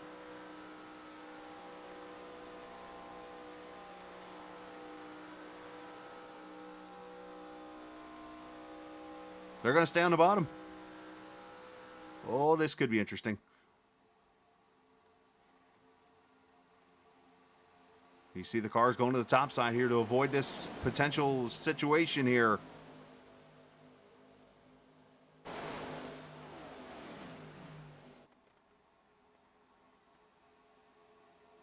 Oh, getting tight, getting tight.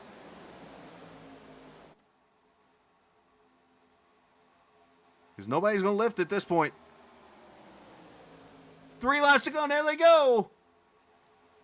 Drayton Cook gets spun, and there he goes with the 62 around. Into the wall, and hello, overtime.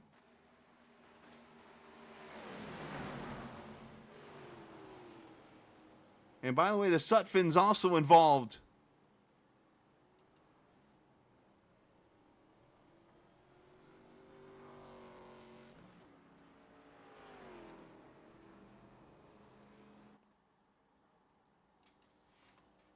And hello, overtime, and hello, saving fuel now.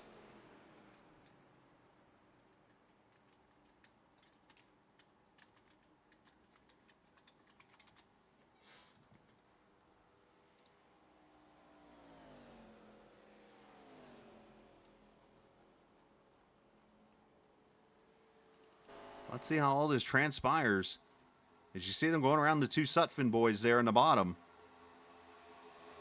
And Drayton just runs over the 78.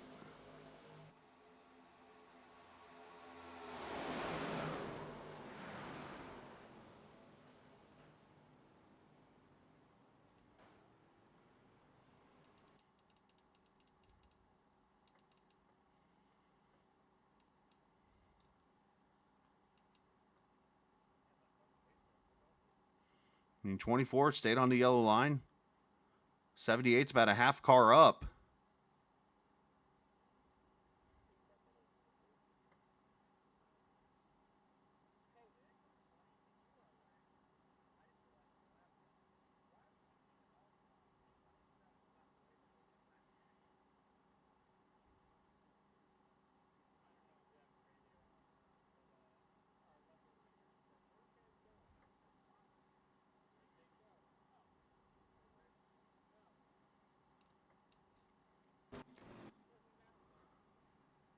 So the question being asked, of course, to a couple of drivers, and here come cars to pit road that can't make it on fuel.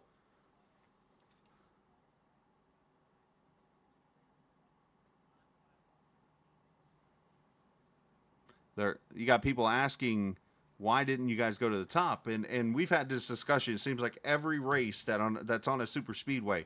And Brantley, I'm going to kind of break some. You're in here watching right now, and I'm going to go ahead and kind of open this door up a little bit. Brantley works for a NASCAR team, okay? And being somebody that works for a team, I'm sure he can answer this question. So, you are a car on the track. You're asked to go to the top side, usually on iRacing or whatever, so that you're out of the way.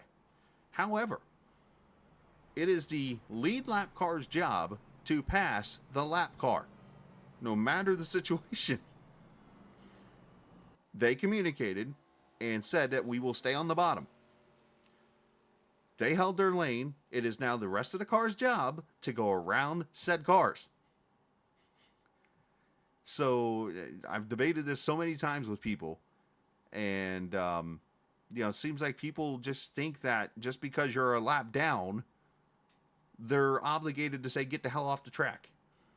And that's not how it works. Everybody has the same privilege on the track, no matter how many laps down you are. Yeah, if you're 30 laps down, okay, maybe it's a common courtesy, you get out of the way. They were just getting lapped for the first time right there. They have the perfect opportunity to stay on the bottom if they want to, or go high. But Brantley just said it right there at the bottom. Hold your line. They stayed right down the bottom. And unfortunately, one of them got ran over. It's the way it goes. And unfortunately, they're going to take heat for it, but I can't say they totally deserve that because they held their line. The first, 4 cars didn't have a problem going around them. So we watch again. So they're holding their line. They're on the bottom. Just like they said they would. Heck, Kobe even went lower.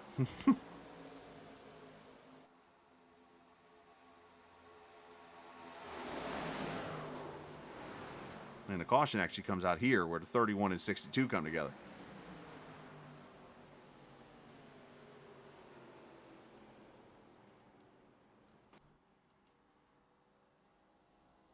All right, lights are off. This could be interesting now as we have hit the 250-mile mark. But they get to do 6.2 miles all over again.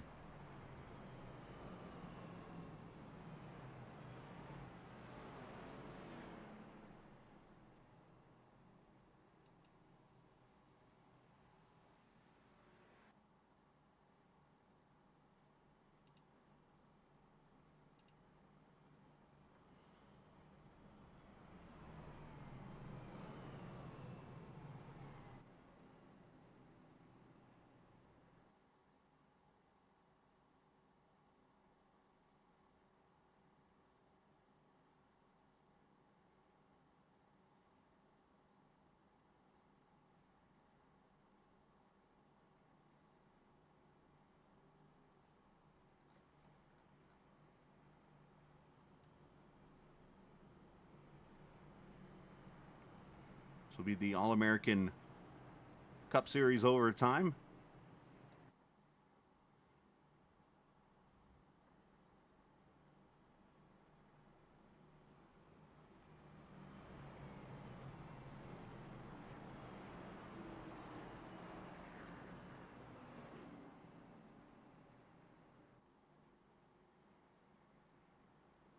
They will have 3 attempts at a green-white checker or overtime finish here.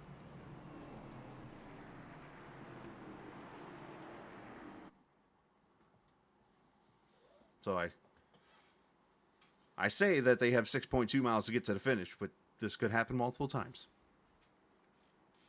As Austin Blue, Mark Whitley, Nick Sargent, Matthew Weeks, and Tim Abril, your top 5. Leader can launch anytime, but if I'm him, I'm just going to wait for the green flag here. And there we go.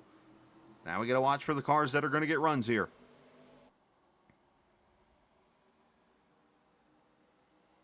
Carrington doing the same move he made last night that wrecked himself. That he's still embarrassed about, by the way.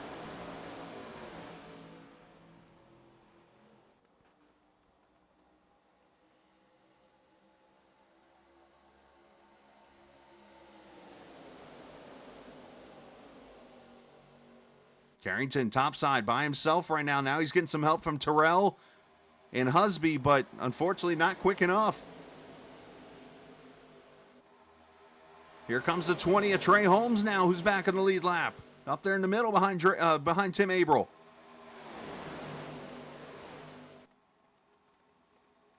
Henry pops out of line in front of Carrington. Whitley going to take the lead as we see the white flag.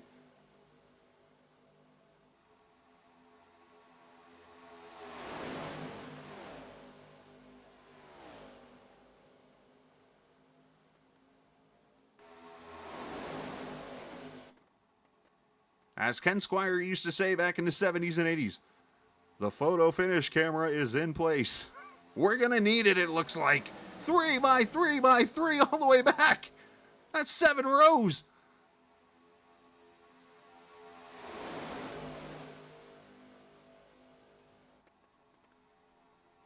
As they drag race through the tri-oval. Find your friends. Whitley gets sent 3 wide by Weeks, who comes up the middle and gets turned. Drag race to the line. Zach Henry has won at Talladega.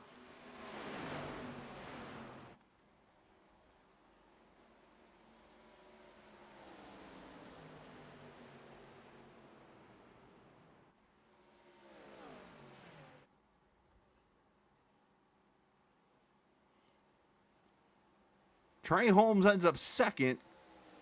Mark Whitley third. Carrington and Nick Terrell ends up fifth.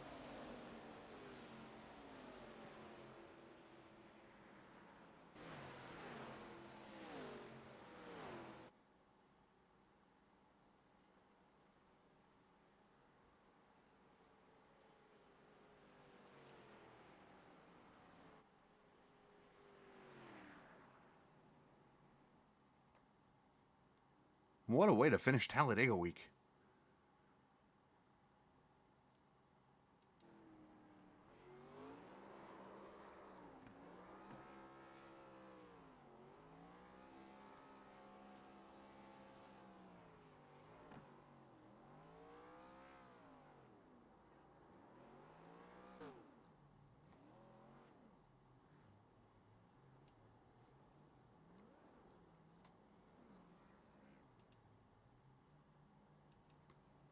So Henry takes that 39 to victory lane.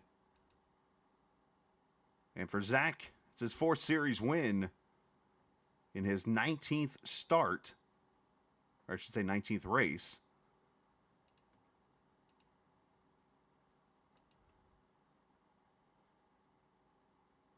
And his first win of the Season 6 campaign. Becomes the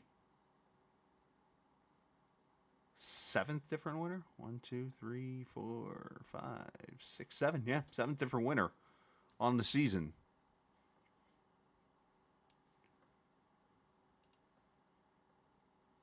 As we look at the finishing order, actually, let's go back and look at the... I'm going to be just kind of transparent here for a second. I've tried numerous times, and I'm going to go do it again here after this race. There's a camera that seems to always come on when I go to the finish of the race. And it's always the one that faces down to turn 1, and so I have to look over my timing and scoring to see who wins. And I've tried to fix it numerous times. It didn't work. So I want to get you guys to finish here so you can see it from another angle. So I do apologize for that, but here you go. So looks like Bloom and Weeks get together, and then they come to contact. Oh my gosh, this car's flying. And right there's the finish. Henry barely edging out the 21 car. Doing a rail slide over here.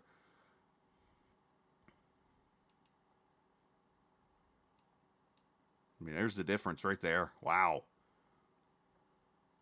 And according to my timing and scoring, that is all of 1/1000th of a second.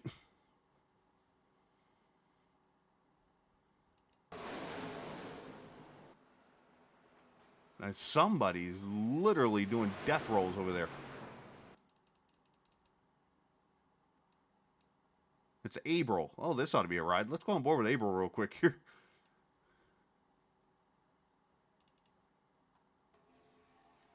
Oh, watch this.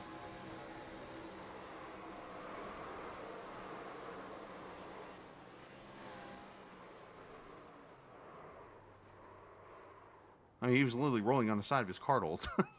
Heller involved, a whole lot of cars involved.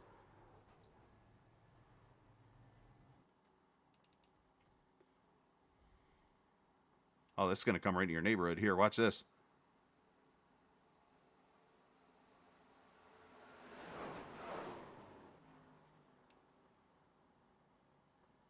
That was pretty cool.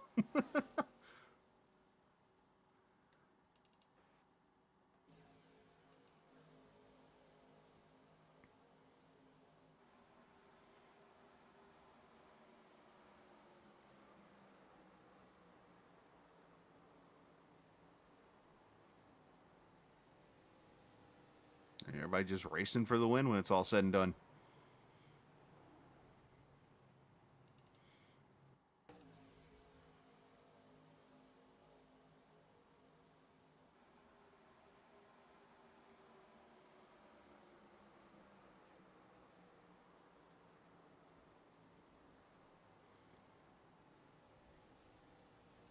All right, let's go back live, show you the finishing results as Henry goes to victory lane for the first time this season. 9/1000ths of a second officially over Trey Holmes.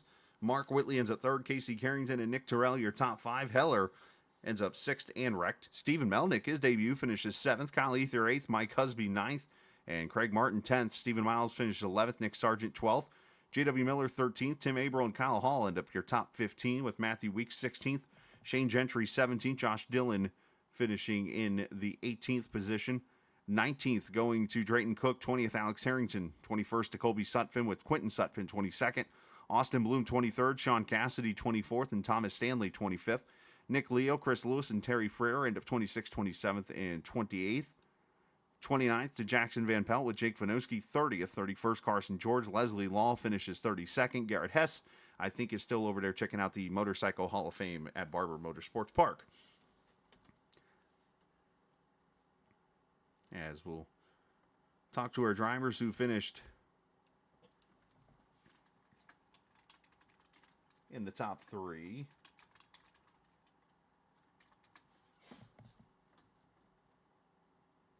And once again, get to chat it up with Mr. Whitley here. the Harpoon Designs number 77 car. Let's grab him up. As he's probably hanging out here waiting on me. There he is. Up in chat here. And Mark, obviously a phenomenal job on your part, finishing in the top 3 here. And I think I have to say you might have made one of the smarter moves of the race there in the tri-oval, because obviously I think 99% of people would have made the move to block or try to block the 11, who, obviously put it in the middle there, 3 wide with you, almost 4 wide. But you, instead of squeezing him, made room, which prevented, well, it almost prevented the wreck, because they'd end up wrecking below you, but end up getting you to 3rd. Yeah, that last restart there, I got a decent jump. Weeks was pushing me really good, and going through 3 and 4, I had the thought, I was like, well, if we get this good run here, I might be able to win this. And we came off the corner, and I saw the outside kind of fell back, so I knew Matthew was going to try to make a move, and he went high, and he kind of faked high, and I bid on it a little bit too much and went too high, and he cut back low. And as soon as he cut back low, in my head, all I heard was points. And I'm like, all right, you want it, you can have it. Because I can, in my mirror, I could see where Casey was at. So I was like, as long as I finish in front of Casey, I don't really care. And then I went up, and then they wrecked below me, and I went even higher. And then I saw Zach coming, and I was like, oh, I kind of like, part of me wanted to block him, but I'm like, if I block him, I'm getting run over. So kind of tried to just kind of half block him just to slow his momentum down, and did a little bit, and we were able to, cross the line 3rd right in front of Casey. So, finish Talladega race top 3 with no incident points. I will take that every day of the week, twice on Sunday and 4 times today. Absolutely. No, and that was well done on your part too. You led 7 laps also, which helps you bonus points wise. You get 2 bonus points. And as I look at the point standings right now, you are now 4 points out as you go to Kansas next week, which is going to be another interesting race, and continuing to be that top driver, it looks like, as of right now. Yeah, it's just I feel like we did a good job tonight of, minimizing boo-boos. The last week was a big one. We had a lead on Carrington, and then we messed up with the whole thing with Weeks, and, that was just kind of the boneheaded move. So just trying to not have any of those, because we have the wins to be, one of the top contenders here. But, when we don't win, it's like we wreck or we just don't get a good finish. So that was the main goal, especially there, like I said, in the tri-oval. As soon as the Weeks went low, I knew, part of me really wanted to go back down, but I'm like, nope, I'm going to get turned, and I'm going to lose all this position. So I just want to come out here with as many points as I could. So finish in front of Casey, but that's a bonus. We were able to go no incident points, and then I think he blew pit road one time. I got an incident for him, so thankfully he didn't get that bonus point too. It would have been nice to see him, actually go a lap down from that mistake, but he got lucky with the cautions, and sometimes that's all you need is a little bit of luck. So it's really tight right now with me and him, and don't look too far behind, because Zach's also in lurking distance. So definitely gonna have to stay up on the wheel here the last handful of races, and just try to go out there and get as good a finish as we can, and not make any more mistakes. You made a valid point there. You bring up the situation last week at Darlington. You made the mistake that you owned up on, and that kind of thing. Did any of that cross your mind there on the final lap? I know there's a lot processing at that moment, but it's like, man, I can't make another mistake like this again. Not really that in particular, but it's just like, we were coming, like I said, when I was in the middle, and I knew from earlier in the race that top line even when you were really trying to push, that top line just wouldn't go anywhere. So I really wasn't too worried about them, as long as they didn't get like bumping us or dooring us or anything. So I really wasn't too worried about the outside lane. I was just worried when we came off 4. I was like, all right, we got a good run here on this bottom, and you could pinch the bottom a little bit and do the travel, and you could really, you could almost control the race from that outside lane. So I felt good coming off 4 that we had a chance to win. But then Matthew, trying everything he can to try to get a win too. So but when he made that second move low, I just knew, like, literally as soon as he did, I saw his car dart low, and I'm like, all right, points, go high and don't get run over. Well, it worked out, man. Yeah, great job on your part, man, and that takes a lot of, I mean, I guess smarts. I mean, for lack of a better term right now, to almost discipline, I guess another word to use, to make that kind of move, for Matt to make a move. And he actually said over here in chat, he said that was fun. I'm glad he noticed that move. And to see that happen because it's a blink of an eye. You almost have to make that decision right away to say, all right, I'm blocking or I'm not. And obviously it worked out for you in the long run here. So great job on that, and send some shout outs to everybody like to. Oh yeah, shout out Brantley Harpoon Design. Yeah, does awesome paint jobs for me. He also spots for me every race. I really appreciate. These are one of his most fun races to spot, and he really helped me out through the travel there. He was just telling me, like, stay high, stay low, try to, just stay middle, stay where you are, because they were wrecking. And I appreciate all the hard work he does, especially putting together these awesome paint schemes. So check him out at harpoondesign.com, or he's got a bunch of them on Trade and Paint if you want to check out some of his other work. And huge shout out to the race, the league. We had a few cautions, but it was a long Talladega race. Usually I'm not really a big fan of these, but for the most part, all the racing was pretty clean. We had a lot of 3 wide, 2 wide action.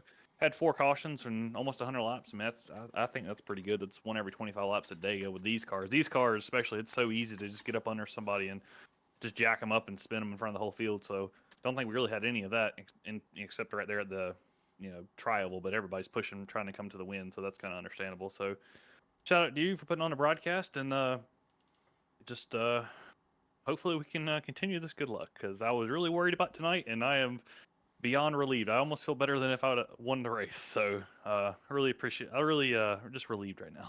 Absolutely, and I'm looking at the overall points right now too, not just the season points. You're within 100 now, with 4 races to go, and I know it's gonna be hard to make up 25 a race, basically, to get there. But the fact you've got yourself to that point, with mostly the work you've done this season, is pretty impressive. So keep up the good work, and we'll see you next week in Kansas. Oh yeah, sounds good. Yeah, I completely forgot about the overall championship, because last season, after all the bad luck, I just stopped coming every now and then. I was like, Right. whatever. I'll show up if I'd have done that, right.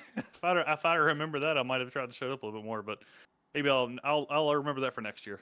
Absolutely, man. Well, great job tonight. Sounds good. Appreciate it. All right, buddy. That is Mark Whitley finishing in the 3rd position here tonight. Harpoon Designs, and of course, with all the hard work there from the team and stuff. So great job on his part. Our 2nd place finisher, is he in here? I don't see him. Is Trey Holmes. Trey subbing in for Jordan, who's going to be very happy with a 2nd place finish here tonight. So let's see if we can, 1, update my timing and scoring, but 2, we'll talk with our winner now in just a second. Unfortunately, I am the producer guy at the same time. Oh, Trey had to go. Okay, very good. Well, say congrats to Trey there for me if you could. As old Henry goes to victory lane here tonight in the 39 car. Gets his first win of the season, becomes the 7th different winner, and obviously continues to go up that list of career wins in the series, which has come all pretty quickly here. Zach, obviously, man, what a crazy race that was. You kind of, I don't want to say you strategically did it, but that's almost the way it appeared. You were kind of hanging out for a little bit, just kind of put yourself in the right spots, and then at the end of that race came, and here you come to the front and made that top line go to work and made it pay off for you. Yeah, that was all Casey there at the end. I was, just along for the ride, and he was giving me some little bumps in the corners and stuff to, keep us as close to even with the bottom 2 rows as possible. But he did a great job pushing, and I never at once felt any kind of uncomfortable getting pushed. And I think that just shows how good he is at doing it. And then just throughout the race, Chris and I, we were that first caution around like lap 6 or 7. The way it would have played out is we were kind of like right on the cusp of a 2-stop race from there, if we were able to save a couple laps of fuel. And so that's kind of what we were doing. They were just riding the back, saving fuel, and then that next caution was right at the end of that fuel run. So kind of kept the same strategy going, trying to make it a 1-stop race to the end from there, in the event that it somehow went green. And I don't know, I guess just ultimately wound up kind of getting lucky. That's what happens here. Hey, sometimes it's better to be lucky or good, or both, as they say. But obviously a great run on your part, and unfortunately overall points are 6 to 145 back. That's for the whole entire 2023 season. But more importantly, let's jump over here to the main part of the schedule here is we go to Kansas next week, and I stall trying to get the points to show up for me. Here we go. That's not the right one either, Scala. I'm slacking. This is called stalling. There we go. 24 or 28 points back in third position, so still a shot. Obviously, I might have to pull out another win or so and keep Whitley away, but obviously still within distance to get this thing. Oh, for sure. I just have to be consistent, or keep being consistent like I have been. This is one of those things where if I would have ran Dover, then I feel like I'd probably be leading the points. Just that's one of my better tracks, but yeah, it is what it is. Try to do what I can here over these next however many races we got left, 4. And actually, I don't even know the tracks. Let me look at them real quick. Yeah, while so you we do got. that, I was gonna say, yeah. While you do that, real quickly, the important or not important, but the impressive part, and Heller, you can put in this too. You missing Dover, so you've ran one less complete race, and you're still only 28 points back. And that's all the consistency too. I've been fortunate this season. I haven't really been, wrecked out of anything. I think my worst finishes. I guess I can look at that too real quick. I think I only have one finish outside the top 10, and it was a 12th. So fortunately, my bad races have been very, very good still. And see these last 4 races. I'm looking at your numbers right now. Holy moly! These last 4 tracks aren't exactly great for me, so we'll see what happens. Hopefully, just continue being consistent like I have been, and I don't know. We'll see where the points wind up. So you take away the Daytona race from August, where you finished 12th, and you have one finish outside the top 5, and that was at Charlotte. And you have only one race so far that you did not have a rating of over 100. That's actually a scale that they have here now on Sim Racer Hub, which is really cool. Matter of fact, there's only one race you don't have less than that you don't have more than a 109 rating, and that was here at Talladega, and you won. So, I'll take it. Don't really know what any of that means, but it sounds good. Yeah, I don't know any of that. That's too much math, but obviously.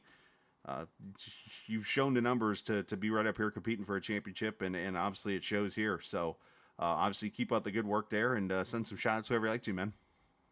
All right, I always got to start out shouting out my awesome wife. I know her, and we got some family that watch these every week and cheer me on. And then I'm gonna throw Mama Heller in there as well. I know she watches these every week, and she let Chris know to tell me congratulations. So just want to let her know I got that. Awesome. My 2511 teammates, start with Chris. I feel like we always work very, very well at these places, especially when we can kind of get together and we don't wind up we kind of wound up on a slightly different strategy because he was able to save fuel better than I was. But it's always fun working with him, and then Brandon when he can be here. Love racing with those two guys and look forward to it every week. Casey, he does on top of doing a great job running this league, did a great job pushing me, and I wouldn't be here without him. And then you always do a great job with these broadcasts. And as always, I look forward to watching this one again. There you go, man. Well, great job. As I said, you've got all top 5s except for Charlotte and Daytona basically this season. So you're definitely a Charlotte was disappointing too. That was one of those later race cautions where I just had 0 short run pace. Yeah, and obviously. Yeah, led 11 laps in that race. And matter of fact, you've led a lap in every race except for Indy. So, I mean, that's also impressive. So, great job, man. Congratulations. Go celebrate. Thank you. You have a good night. You too, buddy. That is Zach Henry, the win here this evening at Talladega Superspeedway. And, yeah, I don't know how the whole arithmetic works when it comes to ratings and stuff like that. They do so many different things, and apparently the whole entire cast has joined me in the broadcast booth now. This is kind of weird. Do we have enough room for all of you? Do we have enough room for all of you? Well, I figured, like I said, somebody missed the broadcast interview, so we could hop in here and. Oh, so I see everybody's audition. Oh, what's the press conference? What we got now? Breaking news? No, I just figured, do a media scrum. What is this? AEW or something? I don't know. Was there any beef? Josh, were you in the race tonight? Yeah, he went his second lap in week history. What? How did I miss Yeah, right this? before- I've missed both Right of before them. the pit stops. It was during the pit stops. The And broadcaster missed then both we of them. sped. That was when we sped on pit road. Yet I I got- can. Sped in and out. Yet I I pick got on. caught doing an I don't know if I 89 ever and actually had the 5. lead. I know I was in second for a little bit. Yet I keep picking on Austin Bloom because he was actually watching the broadcast. Dude, poor guy. Bloom got robbed. Let's get that out on the airwaves before you go offline. Dude's ran freaking 30th his whole career in All-American. Finally gets up there, leads the most laps, perfect night, and gets taken out there with like 3 to go. Yeah. Well, no, he was leading. He was coming to the white flag or coming to the checker up on the front row there, and he I think he's got a. I don't know if he missed the corner, kind of going to the tribal, but he kind of doored. Oh wait, Matthew a he didn't little get bit. taken out with that lap car business. No, he was up front. Oh, okay. Sorry, I was too busy trying to focus on where Whitley was, and Yeah, helping your rivals there in the points right now. Yeah, that's good. well, he's further back, so. Yeah. And hell, had I known he was gonna win, I would have wrecked his ass. So. Well, there you go. There's the owner dropping an ass bomb on the air. That's good.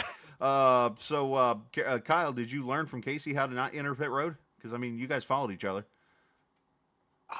Yeah, I mean, I was just chilling.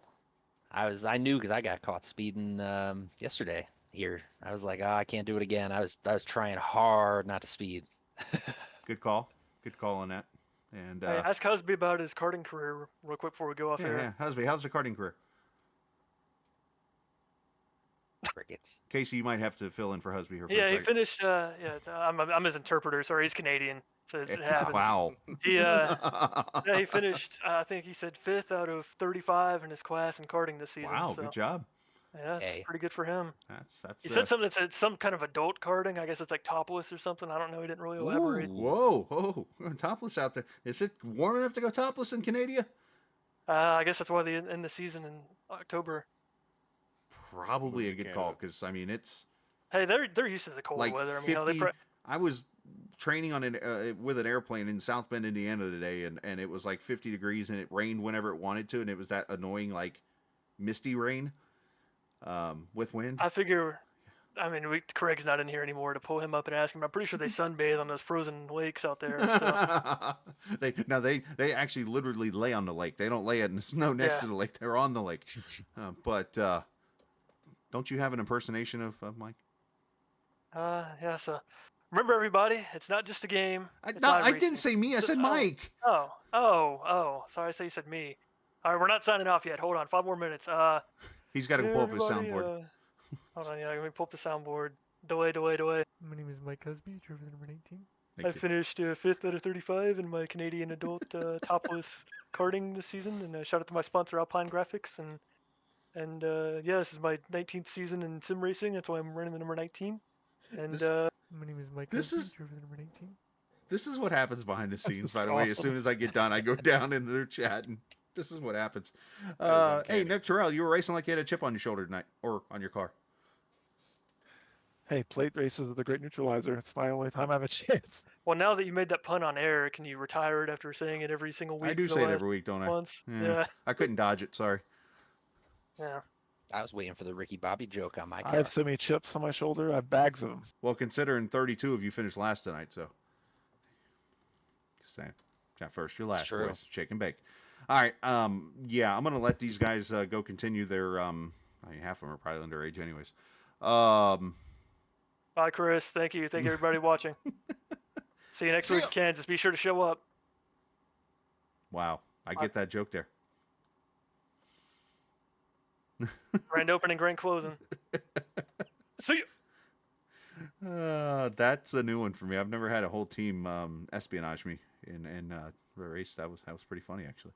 All right. Yeah. Where do I leave? Oh yeah. Let's show you the points now that they've done what they did. So, Carrington leads by 4 over Mark Whitley. True story. He would have yelled at me if I didn't show this, by the way. Henry 28 back, Matthew Weeks and Stephen Miles still your top 5. Heller 6th. Kyle Ether, J.W. Miller, Craig Martin jumped 2 spots to 8th or 9th. Leo and Jordan Owens gets half points tonight for Trey Holmes finishing 2nd. Pardon me. Wow. Great job on their part. And then the overall season battle points-wise right now. make sure I click on the right one. I put it under team points for now. There it is. Heller leads by 1. A 1-point separation from first to second. 5 points from first to third after 24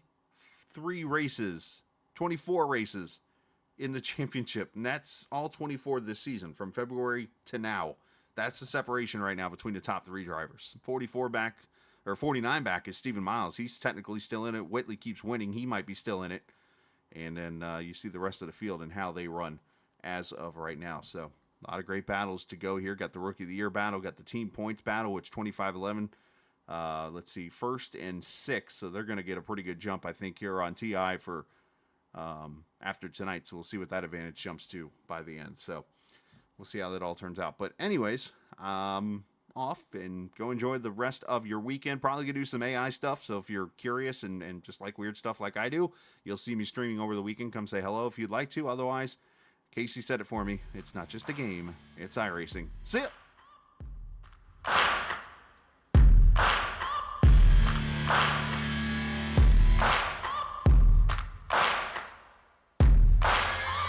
Searching for greatness in a sea of the dying and shameless. A sea of the aimless. I don't wanna be one of the nameless. I'ma wake up with the mindset that one day I'm gonna make it. And I don't think I'll be fine if I don't break my limitations. Don't try to stop me, I exist to write my own story. I'll make a decision if I want some peace or if I want the glory. Yeah, don't want a life that is complacent or possibly boring. I just want a life that is worth every day exploring. My whole life I just wanted someone who would notice me. My whole life I just wanted to be somebody to be. Yeah, I just wanna be great. Yeah, I just wanna be great. Yeah, I just wanna be great. Yeah, yeah, yeah.